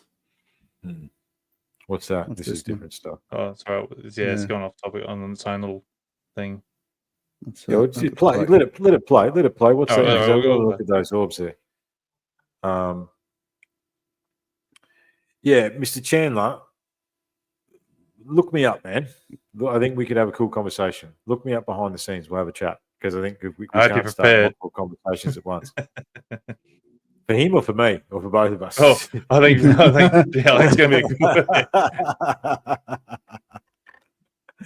I think you'd be going double Joe Rogan with you guys going at it. Sounds of it. I think what's our longest we've gone, like, what, 4 hours? I think is our longest. 4 hours, yeah. I think we're 4 hours in. We did 4. We've done a 4. Yeah.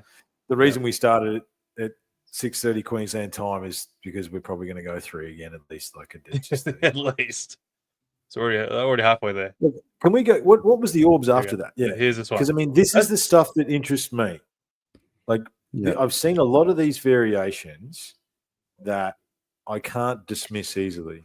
Yeah, like they're not flares. I don't know what they are. No, it's flares drop, and these guys are. Is that still Victoria? Though? Is that? Nah, I think this is. That looks like the US. Yeah, it does look USy. So I don't know why. Oh, it says and more. So yeah, it doesn't tell us. But see, I mean, here's some of these orbs or these balls of light converging, right? And yeah, see, 2 are taken off. And what gets me with some of this stuff, boys, is the formation flying. You know what I mean? That's some of the observables you got to look for. Yeah. Anthony, I can't remember if I mentioned it when I chatted to you in your show, but I've seen a couple of lights in formation as well, and that's very similar to what I saw. Yeah, right. Was that down in New South Wales, down that area? Yeah, it was down where I am. Yeah. I've seen a lot. I've seen a lot of stuff. So this is the example I was saying. Like, now, when you're holding a camera here, people think the object's zigzagging around, but it's actually your hand. Yeah. Zigzagging around. But you can. Yeah, right. Because now you got something there to actually work on. Like, you got these beams here, the buildings, the structures. You can actually see it is actually moving, but it's a straight line.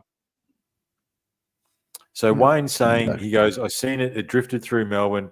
I saw it when it got to the big wheel, looked up to see that myself, 300-foot UFO. Someone should have more videos on that. You saw that. You saw that. Yeah, right.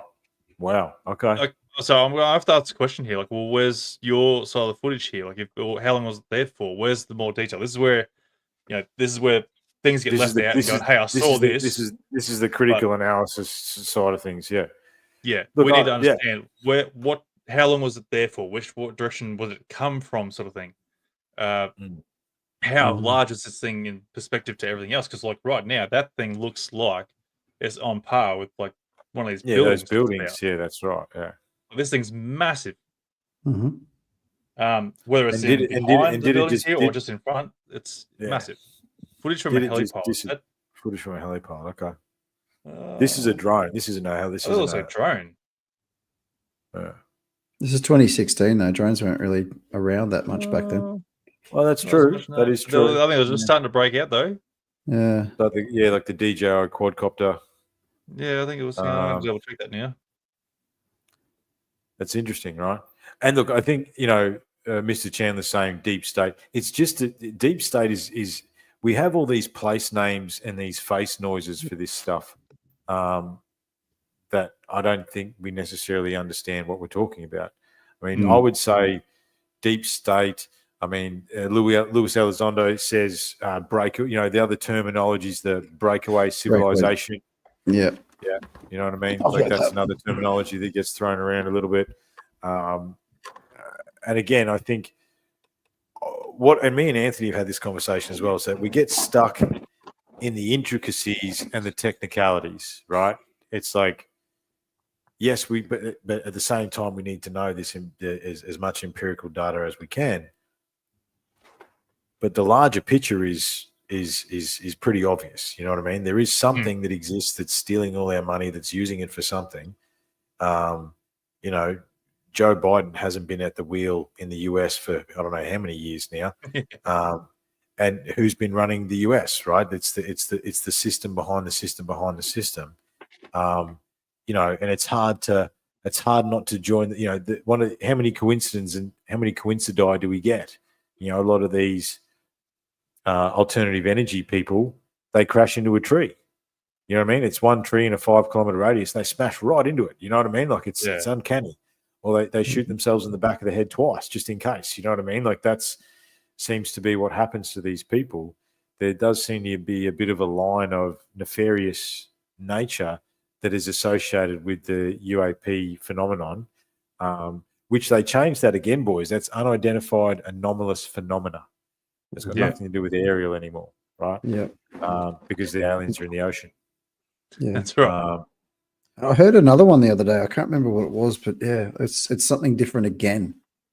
Yeah. But anyway, I'll find that and come back to you on that one. Yeah, that's all good. So I got the other one here where, like, you know, they actually captured the military drones. So I'll throw that up there now. I think this is good. So this is the actual. Let him go and explain it. Where's the sound gone? Yeah. No, there. Boys, give me 30 seconds. Yeah, mate.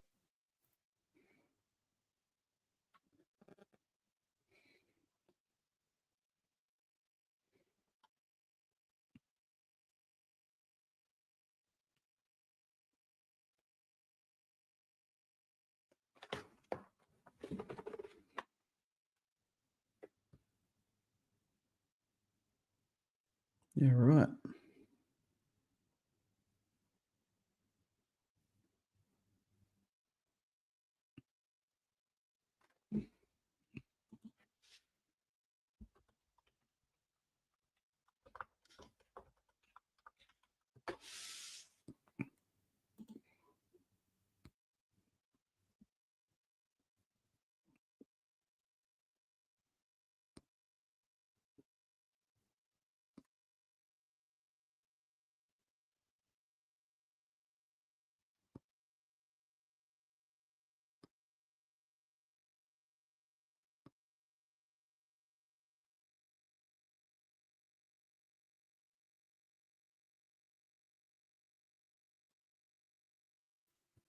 I'm back. I can't hear anything. Is it just me? No, I can't either. You again? No, it's not just me. Because no, there's no sound of the video. Oh, right. Yeah, he's talking about the single rotor drone stuff. Yeah.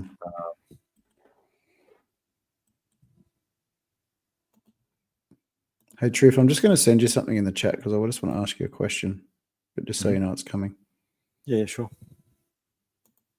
So, I mean, you know, this goes back to what we were talking about earlier. Are these things mimicking technology or types of technology that we have?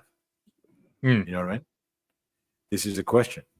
Because, again, if it's the military, what are they doing and why? And why isn't anyone... This is where RN80's probably just coming a bit late there, going through that they're looking for missing nukes. And it's like, we've sort of covered that. And we heard that. Possibility. That is one possibility. I mean, the Ryan Graves on the GRE did say that he knows the people that look for that. And they haven't said anything to him, but what does that mean? Yeah, we can discuss that. Yeah. Do you want to discuss that? We can, John? Yeah. We can discuss that. The message you just sent me. We can discuss that. Yep. The helicopter. The helicopter, yeah. Yep. So that's what I recall seeing when we were at the glyphs. Something very similar to that, but it was all black. Yeah, it was all black, yep. So if I can show you that, right? Show us that. Yeah. Put up some photos. So just so everyone's aware, Triff and John obviously went down to the Gosford Cliffs there. Was it this year? Yeah, I'll tell the story, right, for those, because we've got a few people here that haven't heard the story. So basically,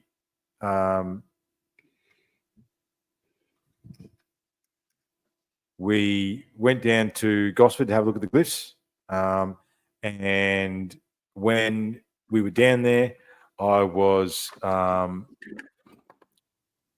flying my drone. So we were there the day before solstice, and I was just test flying my drone and to see, see what I could see through the canopy.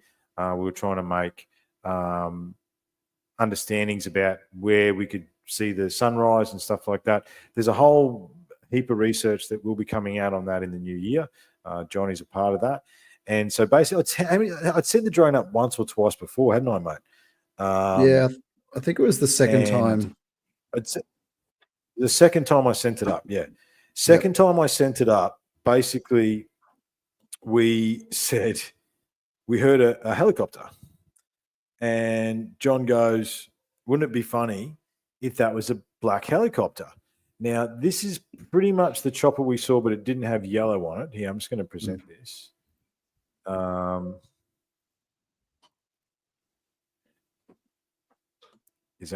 That's pretty much what we saw, right? But it was all black. It did not have any yellow on it. It was black, and it was shut up and had black windows. It was black, black, black. And it sounded nasty. And we're like, wow, what is that? I'm trying to bring the drone, because I was up a bit high, right? I would have been up, I don't know, 50, 100 meters. I was just trying to get a 360 view and get an understanding of where the sun was going and stuff like that. And obviously I'm trying to bring the drone down on turbo mode as quickly as I can. And it deleted the video. I was recording a video at the time, and it deleted the video. That video doesn't exist. Wow. And so fast forward, we didn't know that at the time, right? No. Fast forward, I download the DJI stuff onto my phone. We go out and have some one of the most garlic-filled kebabs I've ever had in my life. Like, the amount of garlic on that kebab was unbelievable. It was, though, John, wasn't it, man? How much garlic? It was a lot of garlic. It was a lot of garlic. Anyway, we were talking about that, and it's like, oh, imagine if it deleted the video.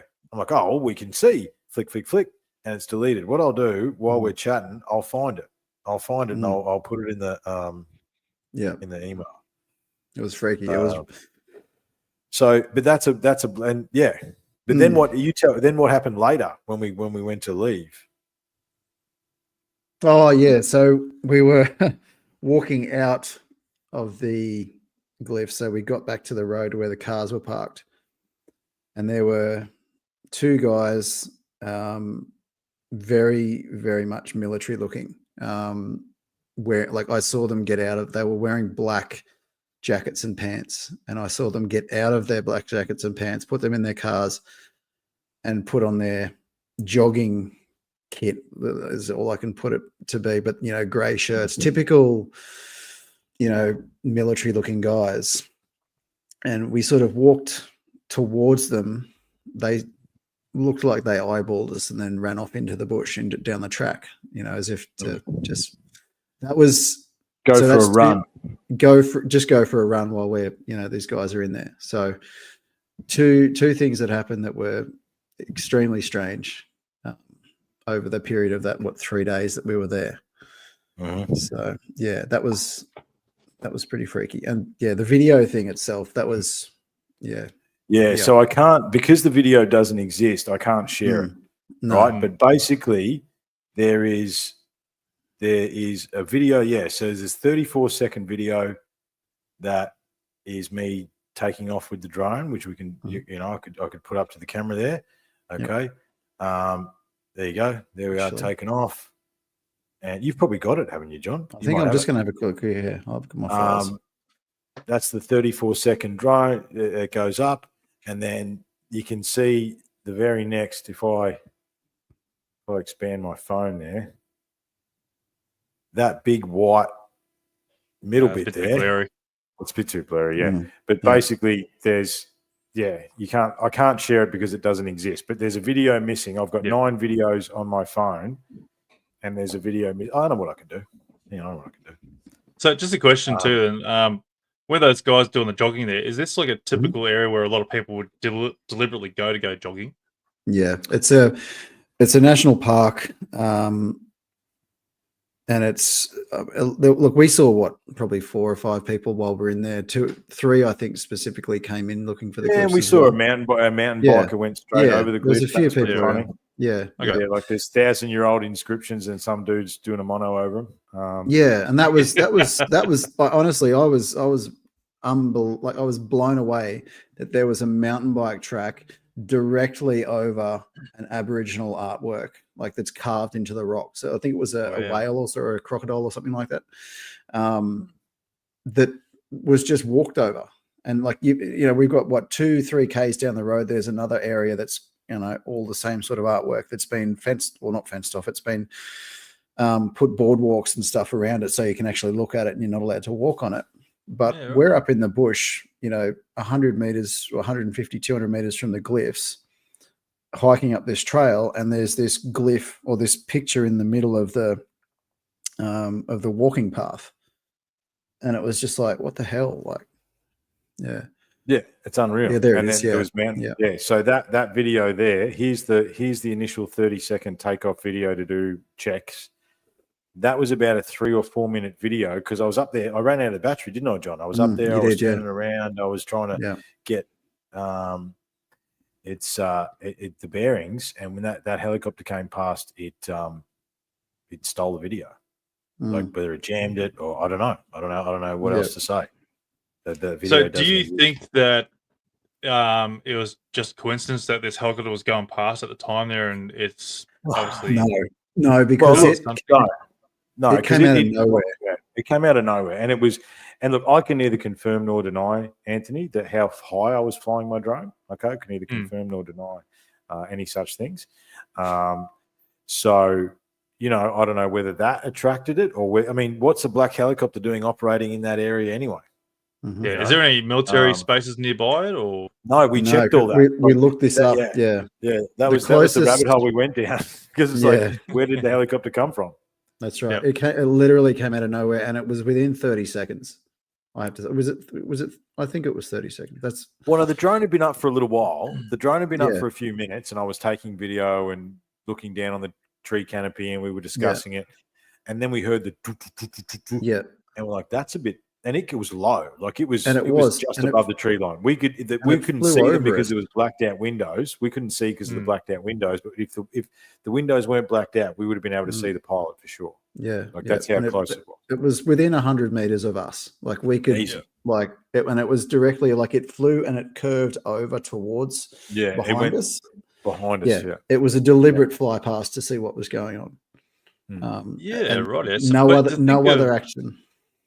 So my guess is like that chopper would have been hovering nearby somewhere within a K away or something like that. You would have to think so. Like, what are they doing? You know what I mean? Like, like, were they attracted to pinged up some sort of thing over here? We're gonna go to it and go bang. And but the thing was too, where I was panning the camera, I definitely got a shot of the helicopter. Yeah, that's the other thing too. Like as I was coming down, I went like that with the camera. I'm like, I'm going to try and catch this if I can. And then, the thing is, what everyone needs to understand is that we thought we had good footage, right? We didn't think that. We were joking about it over a garlic kebab. And all the pre-footage that we took to research that night was gone. Like it was like a 7-minute drone video. So, you know, that's just a very minor example of the tech that they do have. And to bring it back to what's going on, there has been more than one story that says that they've tried that these drones are jamming signal. They've tried to interdict them with non-lethal means, and that's not affecting them.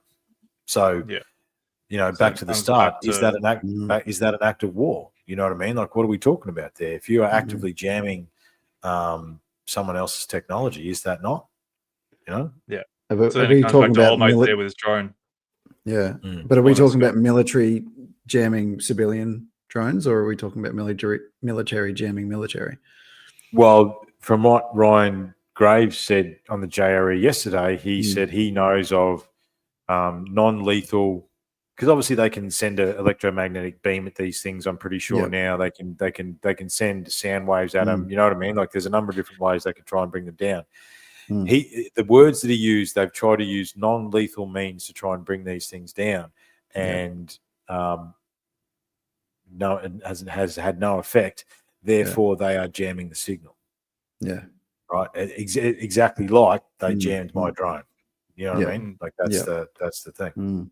So what's wrong with just getting like, 2 helicopters with a big, large netting of sorts, go and fly directly at it and hope for the best that the netting actually captures it and, hooray, Look, we I'm fished it out still of the bloody drone out of the sky.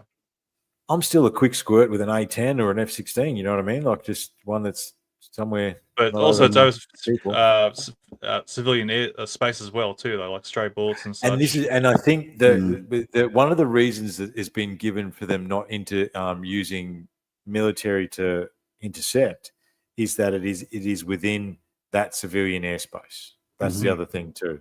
And I think there's some bloody bureaucracy or rules that they can't engage at certain altitudes or whatever. You know what I mean? So then that's when it comes down to, if it is China or someone else trying to spy on America or whatever, they can have their drones flying around, whatever, and they're not going to do shit about it. Yeah, because it's civilian areas. Yeah, and this is the thing too. Like, I don't know, boys. It's a hard one to try and capture. You know what I mean? And what I find fascinating about all the awesome people in the chat as well, it's like, well, no one's real sure, right? It's like, there's, people are saying all different types of stuff. What do we got here? Give us another video. So this is where we're talking about, shooting down shit. I don't know how true this is if this is in New Jersey. If this is, yeah. Oh, hang on, that's the right one. Oh no, that's not. No, that's the orb one. That's the orb one.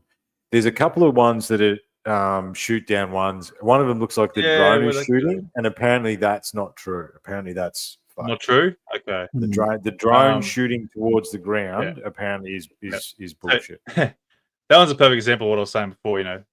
Human light that looks like that, and then you can even see where navigation lights are. So there's that's the spotlight or landing light, and you'll see 2 little lights on the sides here pop up. This is a perfect example of what cameras do with out of focus. Yeah. So, there you go. See it flashing? Oh, you can see it's flashing. Yeah. This is where my arguments are. Oh no, I understand. And the thing is, Anthony, 95, 6, 7% of them are bullshit. You know what I mean? Like that's true. And that's the problem, right? That's the big issue that we're dealing with. And with the whoever this bird is trying to get a reaction out of us, it's not her video. You know what I mean? All these But here we go. Videos on videos on videos. Yeah, this isn't real apparently. You'd be hearing gunshots from that. Yeah, apparently that's not real. That's what I heard through a couple of other channels. That's not a real video. No, that's Starlink. When I first saw that, I actually literally thought it was a Starlink train on a time lapse. It was like, actually, anyway. What about the video of the cloud? The one that looks like it's kind of like all the lights going. And that was a weird one. Show that one, Anthony, if you could. Yeah, that's in the group chat. That was a weird one. The one that I said was the airport. Where was that one?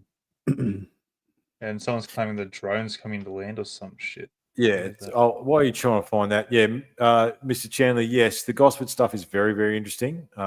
We took a much broader look at it, looking at every variation of research that's been done on it, both from all sides of the fence, people who don't believe it, people who do, all that sort of stuff.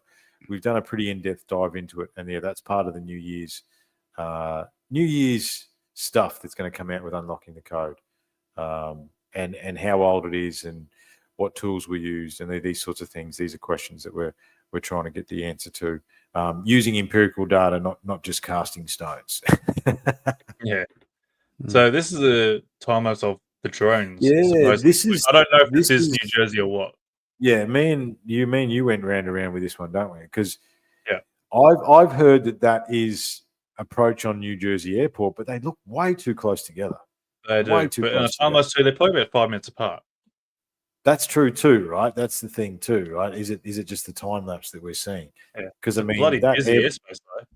Yeah, because if that is, because I mean, that could be 2 runways if you think about it. That's 2 runways coming. And then you see the little dots organized kind of very clearly on the Yeah, you could see some of the stuff that goes round and round as well. Yeah, it's in the way now. But if that's the drones, that's insane. If that is truly a time lapse of the drones, that is insane. But I've heard both sides to that video. I've heard no, that's definitely New Jersey on approach. But if you slow that down, it doesn't look like they're planes, though, does it, Anthony? No, they don't. No, but like you're talking about the objects themselves flying around? Yeah. The objects coming in. You got to take into account shutter speed and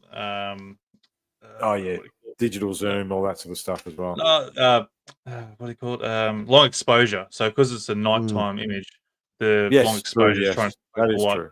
Which then creates the streaking pattern. Yeah, no, that is true. That is true. That is true. So you can probably see some planes down here. I think maybe are they planes? I don't know if they're cars or planes down the bottom there. I'm not too sure.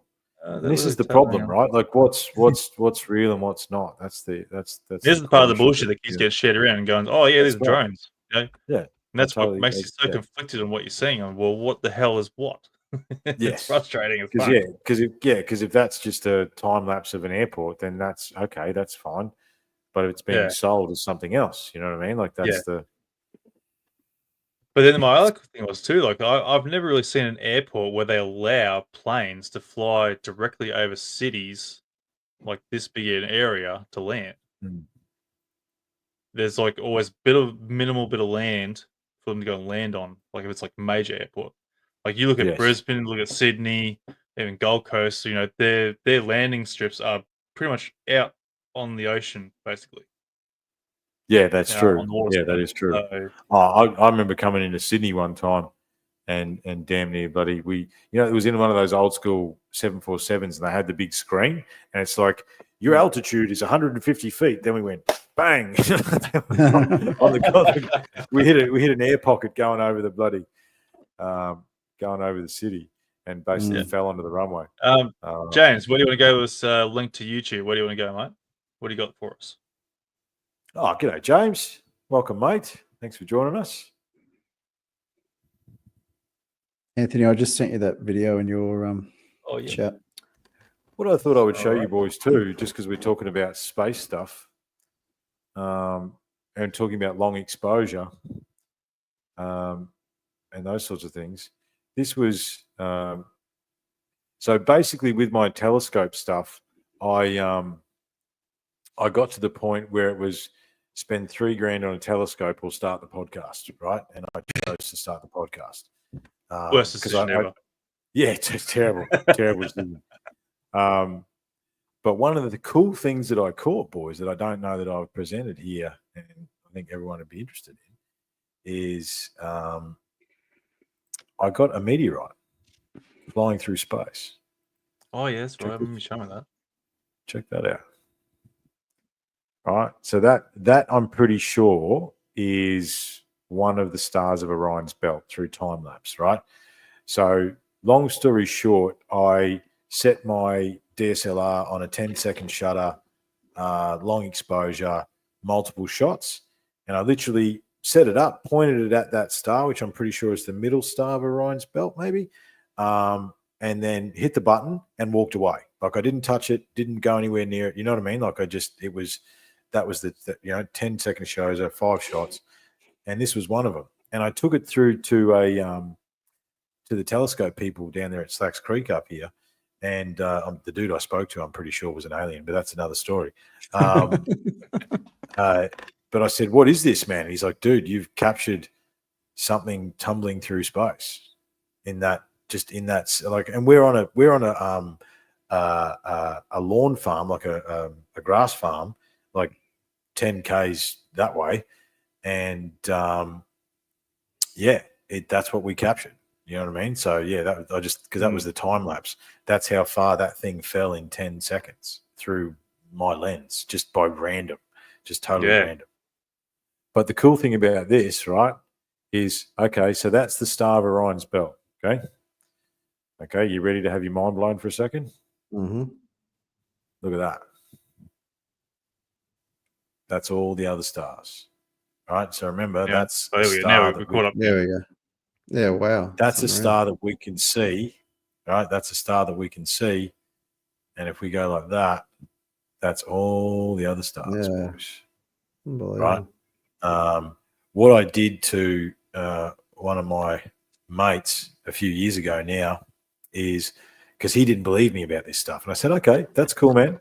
That's cool. What we'll do is we'll get the telescope out. I'll hook the DSLR up. You point it at the darkest bit of space that you can see, and I'll take a photo and we'll see what happens. And it did that. I've got the photo somewhere. I could try and find it. But yeah, it blew his mind because it's like we don't have a perception of the actual space. You know what I mean? Yeah. I'm just looking through.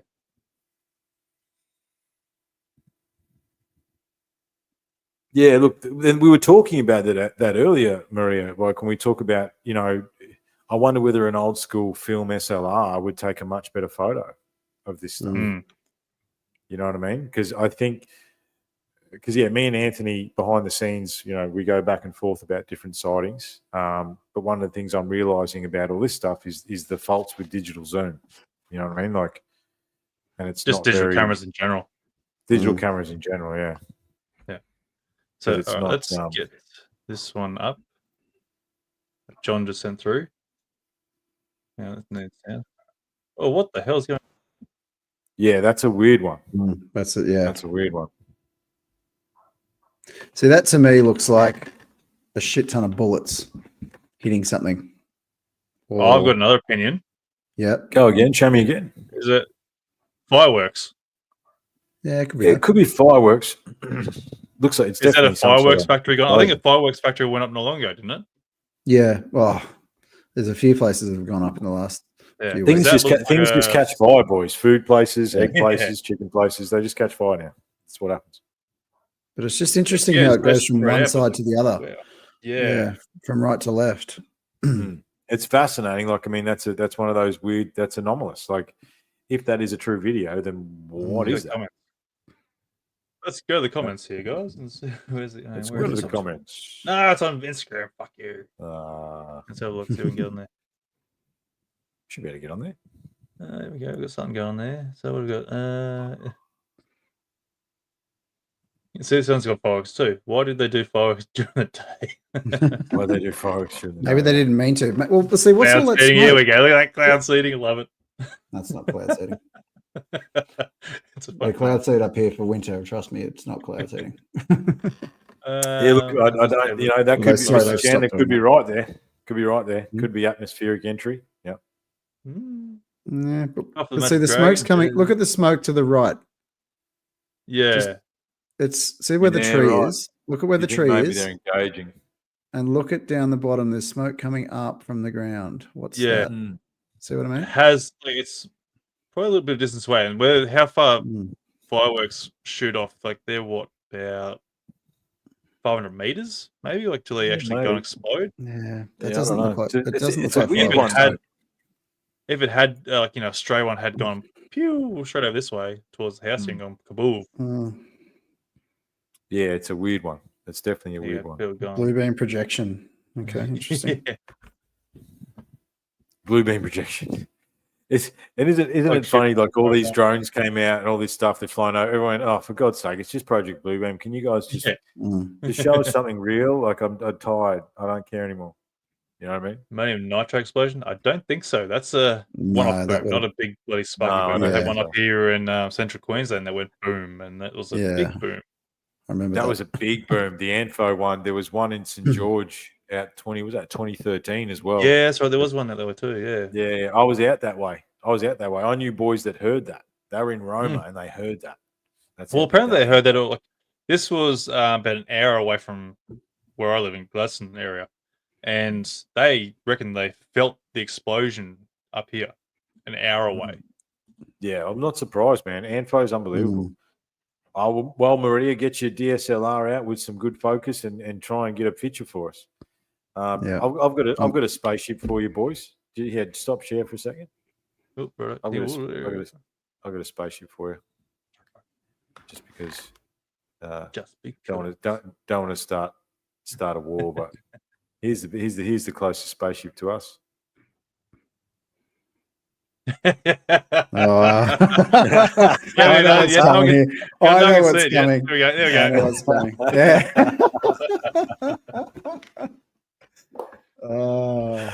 I like it. Yeah. I like it. So true. Yeah, So true. that's all right. But we won't start on that. Yeah. I've got one for you. I want to, if I can find it. I got sent from a mate. Now this is probably one of those 1 or 2% of footage I've seen that goes, okay, you kind of got me interested in this one. Okay, well, come on, show me. Okay. I'm hoping I can find it, please. This one. Yeah, Tardo, that's what we were talking about. We were talking about that earlier. What is it? Blue beam? Is it religious? But the original blue beam idea was an antichrist thing, whereas it's not. You know what I mean? It's a weird one, man. But yeah, I think the psyop side of it is that if everyone gets used to seeing videos of drones in the air, if anything actually does turn up, no one's going to care.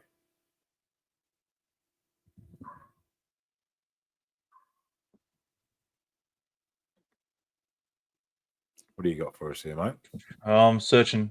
Just entertain for a second. Yeah. It's good radio. It's good radio. Big radio. blobs of silence. Yeah. Yeah, big dead spots. I can put an ad into that spot. So Mr. McDermott said it was the aliens from the underwater finally showing themselves. What do we think about that? We can only hope. Yes. I can't see where it's finally exposing themselves. Where's yeah. Yeah. I don't know. Only hope. I don't know. Like I want to look Fox Mulder. I want to believe, yes. But until we actually get some, legit footage or something that's not AI generated. But how do you believe what's legit footage? Isn't this that is half the problem we got? Right? Isn't that what we're doing here? This is the problem. Yeah, we just can't believe it. Unless one turns up at my doorstep and says, "Hey, I'm from the ocean." Yeah, you know what I mean? Yeah. Hi, my name's Nemo, and I'm from the ocean. Yeah, exactly. All right, so I think it was on the TikTok bullshit ones. So, bloody TikTok. So what is it then, John? Right? We just come back to nobody knows, and there's random flying things in the air. UFOs are just part of our life now, right? Is that where we land, or like what do we do with that? Your guess is as good as mine. I mean, good. That's great. Oh my goodness. Oh my goodness.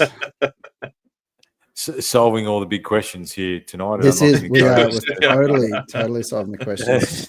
I need another drink. Hang on. Yeah, no, you're right. Future Turtle is right. Future Turtle is right. Look, we are plus 2 hours, boys, so I don't know how much longer we're going to go, but Future Turtle is right. Everyone, again, we're sort of in a bit of a fishbowl here. However, the term Foo Fighters actually refers to the unidentifying flying objects and orbs and round saucer-like stuff that they were engaging in World War II. You know what I mean? It's I wonder, boys, whether it's the See, speaking of the X-Files, I actually started rewatching the X-Files. Do you know how hard in the paint they go straight away? Like I'm 3 episodes in, and there's a demon in the bush, and it's a Neanderthal, and then there's you know what I mean? Like they go really hard, really quick. I didn't realize that. But yeah, I mean, this is the other thing too, guys. These orbs, these ships, these things have been coming in, seeing everything, and seeing us for many hundreds of years. If that's the research that I've done over the years. Yeah. So it's not like it's a new thing. It's just new into the global lexicon of everybody else, I suppose. Yeah. All right. So I finally found it. So let's. Good, mate. So is it? Thankfully, I can ramble, I suppose. Thanks for entertaining. All right. What do you got for us? Show us. Oh, now TikTok's going to raid all our phones. Yeah. I don't have TikTok.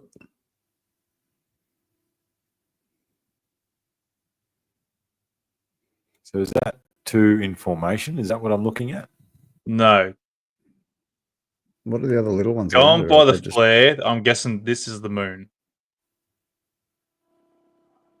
So what are we looking at? We're looking at the ones to the right. The one in the middle. This one there. I was initially thinking it was a rocket launch. What is everything else around it too, though? Is that just bugs or what's going on there? Stars. Okay. But they're moving. No, they're not moving. No. Or the thing, the other thing's moving. This thing here's moving. Yeah. So I'm thinking it was interesting. I'm thinking it's a rocket, but it looked like it started taking off real quick, but it disappeared as well. Yeah. Rockets don't disappear that quick. No, not like that. And that's where things sort of got a little questionable. Like I was like going, all right, I think it's a rocket launch, because like rocket launches do look a bit like that. Yeah. And like they have a big flare up behind it as they're going in, but they usually also have the big, well, depending on what time it is too, that big exhaust plume that goes around behind it. Yeah. Yes, that's true. Yeah. And is there many night launches? That's a good question. Yeah, there's a few. Yeah, there's a few there. So yeah, that's what made me think. Yeah, rocket launch. Yeah. Okay. When was it? Tardo's saying there's a few unscheduled rocket launches at the moment. I have heard that. Yeah. Mm. And it looks like it sort of changes direction a little bit. Like maybe goes to the right. It does look like it does look like it sort of changes. It could have been old mate sort of. I know tilting the camera a bit. I don't know. That's a bit hard to get. So yeah, he's spinning the camera around now. Maybe this is Space Force. And this is where it starts speeding up. Yeah. Maybe it's Space Force. Like look again. We made the prediction years ago about the aliens under the ocean, and we also. I just want to make another prediction that one day they're going to go, oh yeah, Space Force is real, and we've got all these ships and we've had them for years. And sorry, the aliens are coming though, so we should probably do stuff. Yeah. You know what I mean? I just love how there's like the badge that they brought out though was like the exact of Star Trek. Yes, it's pretty funny. I'm going to Google it right now. Image of Star Trek. It's like okay. Yeah, it's pretty funny. That the Space Force badge is practically the Star Trek badge. I mean, the thing is that there's definitely a side to this where I think they're just taking the piss out of us. You know what I mean? Like I think, it's quite humoring us. Thing. Yeah. They're all having a good little giggle behind the closed doors of these skiffs. They're going, look at these dickheads here. Think fucking shit's actually real. yeah, exactly. Yeah, exactly.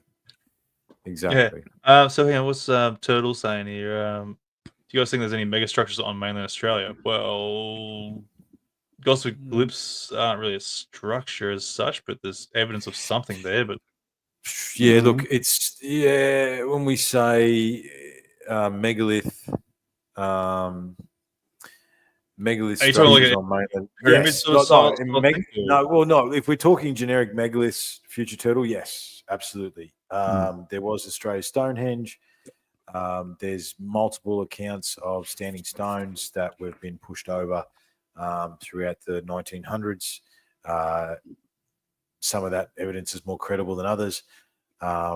Look, I think there's still standing stone circles. Look, at Unlocking the Code, we've spent a fair bit of time on this, and we're going to spend some more time on it as we come into the new year to try and join some of these dots. However, yeah, I think so. I think Australia is an unrelated. The thing about the megalithic puzzle is that what's missing, the biggest island continent on the planet, is what's missing. Now, that doesn't make a lot of sense to me or us, right? And yeah, I think there was definitely evidence. But Australia's Stonehenge story is a pretty. I've done a number of pods on that, but yeah, long story short, it was bulldozed in 1946. If we are to believe the survey documents that were done by Frederick Slater in the mid-30s, it was more intricate and larger than Stonehenge in Britain. And yeah, it was technically done on a man-made hill as well. And I do have a long-range photo of that man-made hill. I've been to where it was, but we couldn't get onto the dairy farm that it now is.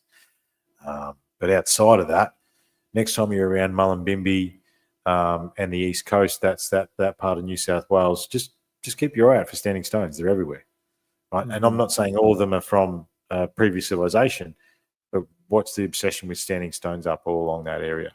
Like everywhere. There's so many. I've got a whole slideshow dedicated to that, but yeah, I can share a picture of it if you want to just allude them to it. Yeah, you can, mate. If you've got one handy, I've got different folders open tonight.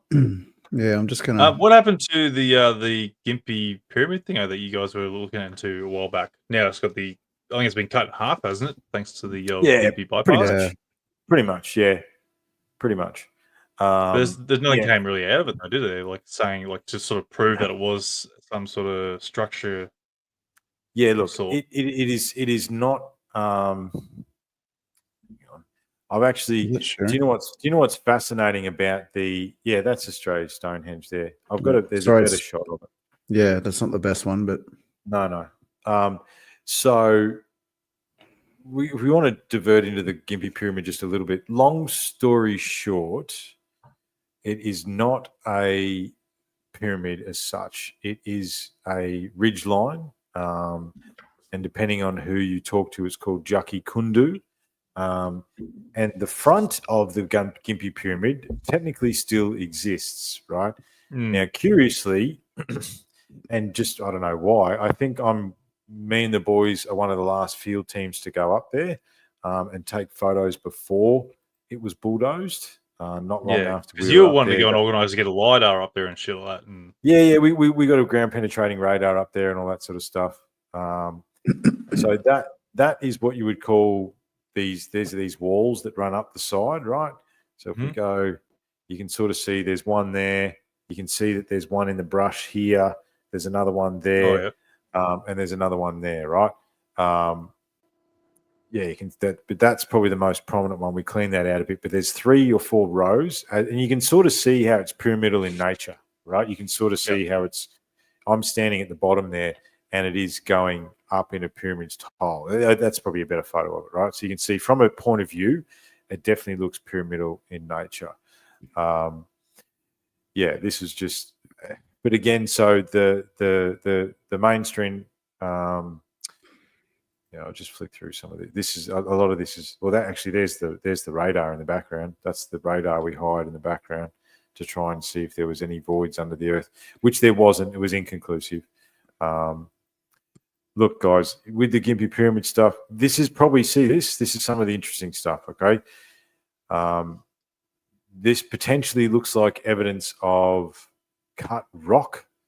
And I'm just sort of using my knife there as a bit of a guide, right? There's a bit of a hatchet, and you can sort of see. Look, looks like it's been cut, right? That's my big ugly 10.5. Yeah, there's my big ugly 10.5 boot there. This thing here is apparently one of the story goes that so the ridge line goes like that. There's 2 rocks. They're lying next to each other there. The story goes they were standing up until about 1960 odd, apparently. But again, no one's got a photo. No one. You would think that you'd have a photo, but no one has a photo of that. But apparently, they were standing at once upon a time, as the story goes. And honestly, boys, it has to go as the story goes. My experience with the Gympie pyramid and the things that I did up there, it ended very poorly. But that's not for tonight.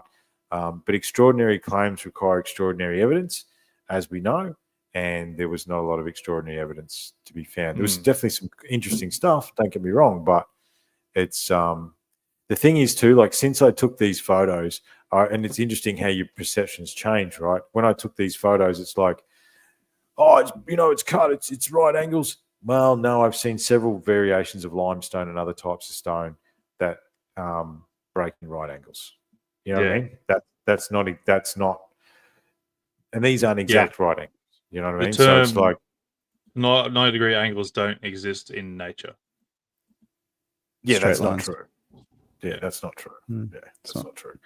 Some of this stuff was done for using an app that tries to bring ink out of different types of stone. This is we've stumbled upon the most interesting thing that I found while I was there. This is what I call the preparation stone. Okay. So the story goes when we talk about megaliths and stone is that it, in order to cut stone, there was an elixir made of 3 different things, and prickly pear is one of those things. You mix prickly pear and 2 other things, plants, I would say, and basically you can create something that melts stone. If I knew what the other 2 things were, boys, we'd be melting stone in the backyard. I don't know what they are. But curiously, there was a lot of prickly pear up on Jucky Kundu, okay, at the Gympie site. Now, for me, what this looks like, and I've got to, if we keep moving forward, there was some weird symbology. There we go. Come back to this. Yeah. So that looks like it's been cut, right?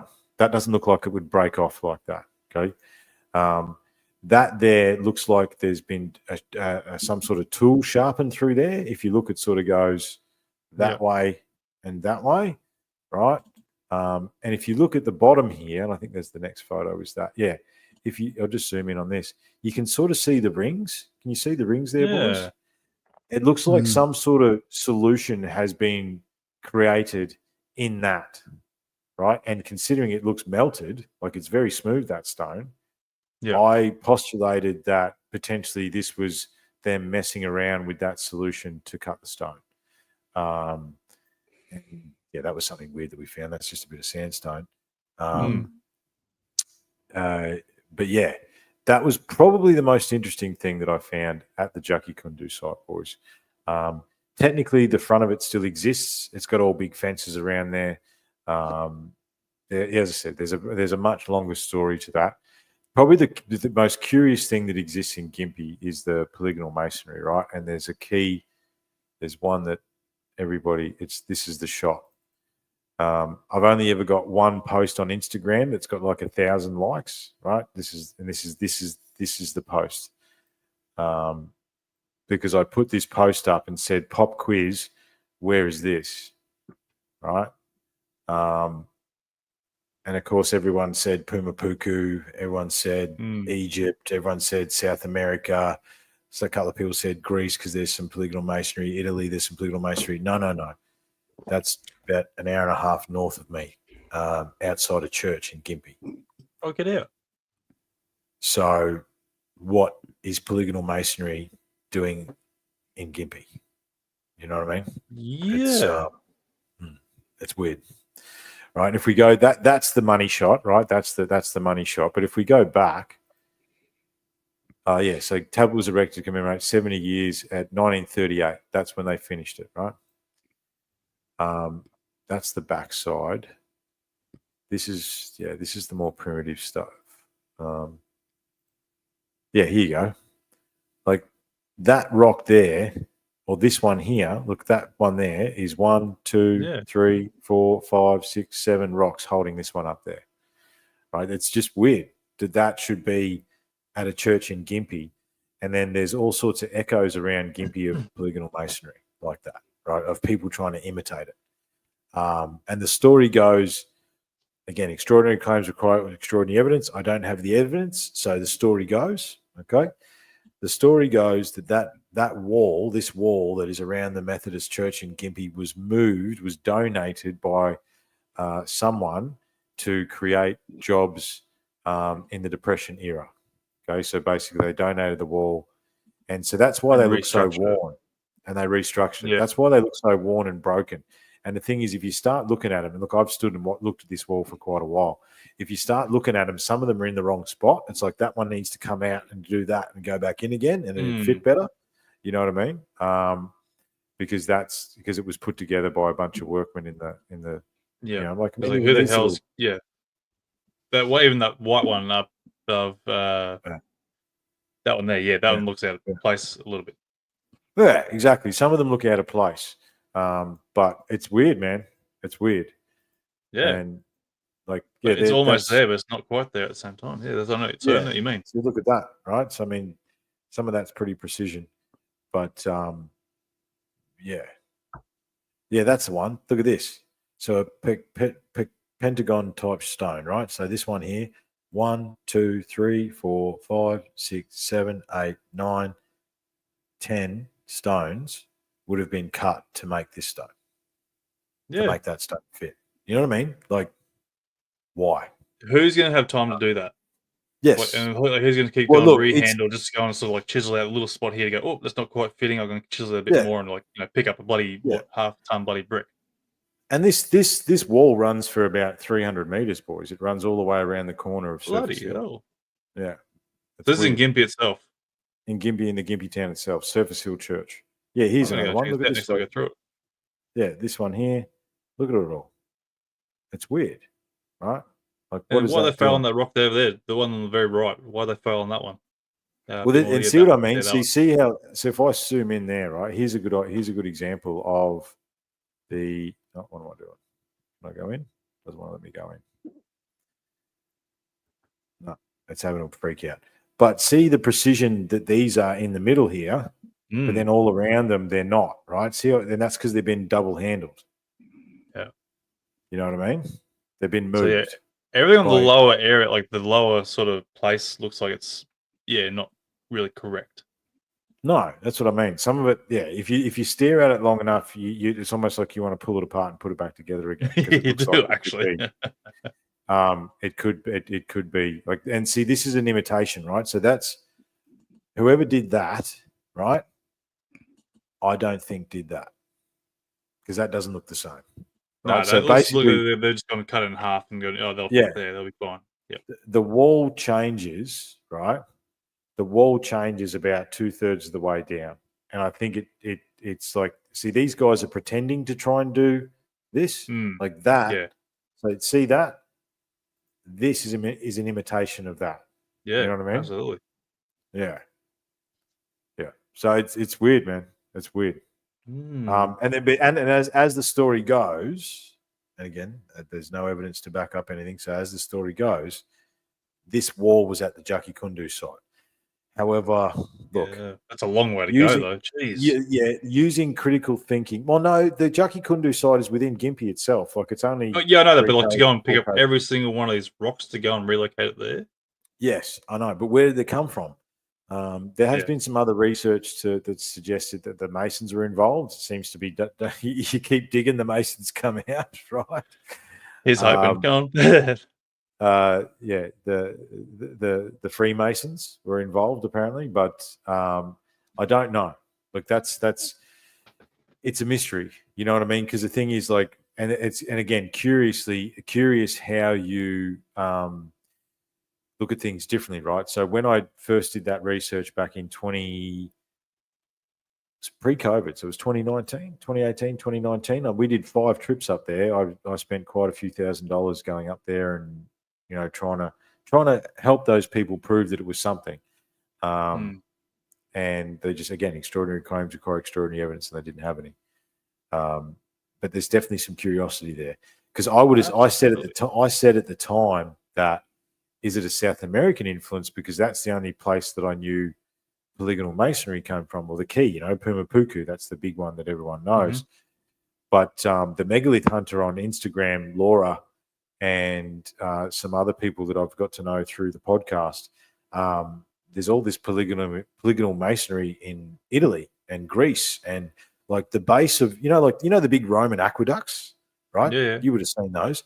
The base of those Roman aqueducts, some of them is built using polygonal masonry. And the reason, and then the question goes, did the Greeks and the Romans build on top, or did they use polygonal masonry on the bottom, because polygonal masonry is known to have earthquake resistant properties? Yeah, you know what I mean? So we ended up in a weird place there, but that's a long story short on that. No, that's all good. It's all good. Well, boys, we're 2.5 hours in this now. We got any more we want to go on with, or? Oh, look, I don't. I think the problem is, man, I think we start going round and round, which is why we end up. It's never ending. So I think the fact that we just ended up at Gympie from drone swarms and underwater ocean beings, I think maybe that's our sign to say goodnight.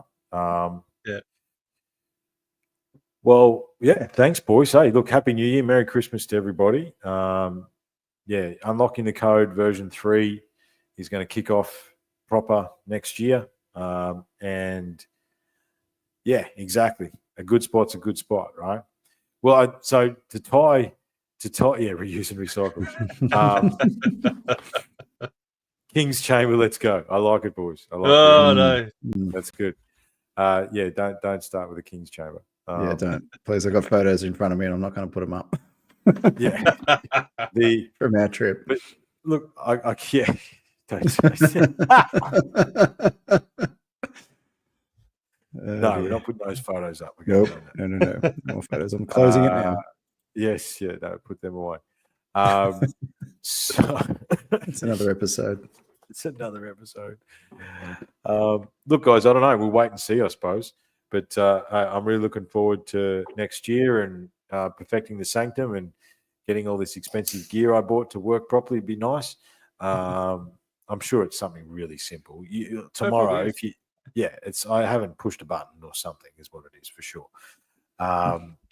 But thanks, man. Do you know what's fascinating? I dragged you out of your hole this time, Anthony. You did this time. Yeah, you drag me out of mine every now and again, and now it's my turn to drag you out of yours. So I was quite comfy in my little hole there, but it's like also like, oh, I need to get out of this hole, and it's like, oh, it's nice and comfy in here, and anyway. I was enjoying sitting behind the scenes and watching the chaos unfold. Yeah. Well, look, the thing is, boys, is that's all we can still do now. No, we didn't solve anything tonight. We got no idea. No.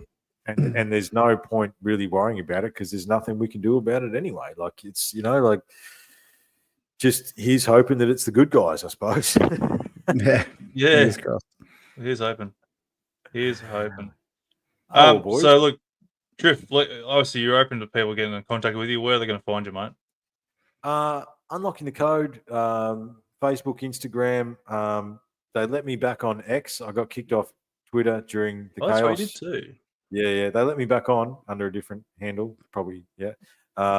So I'd have to. I don't even know what my handle is on X. I'm not very good at social media, but I'm more than happy for anyone to get in touch and have a chat. Like, yes, I do interviews on Unlocking the Code with people of influence like Anthony. However. The Unlocking the Code was really built on having cool conversations with cool people. So I'll be more than happy. Yeah, you can reach out through Messenger, Instagram, Facebook, all that sort of stuff. Unlocking the Code, Spotify. There's not too many episodes this year because 6 months ago this studio was a pale blue and it's now it's not. But next year there's many things in the works, and one of them is getting Anthony on. I'm going to interview Anthony. He's coming on. We're going to do it. Oh, no. And because, I've been on his show. We've done these, but I haven't had him one-on-one in the for Unlocking the Code. So I'm looking forward to that. Awesome, boys. Well, happy Christmas, Merry New Year, and all the rest of it, whatever it is. You too. Thank you.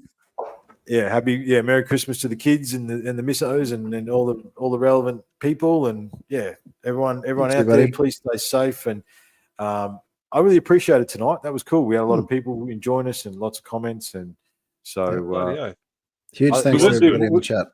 We've got to do more of these, boys. We do. You know what I mean? Like I think if we do these, once a month, once every couple of months, we'll get a bit of a roll on with them. You know what I mean? Absolutely.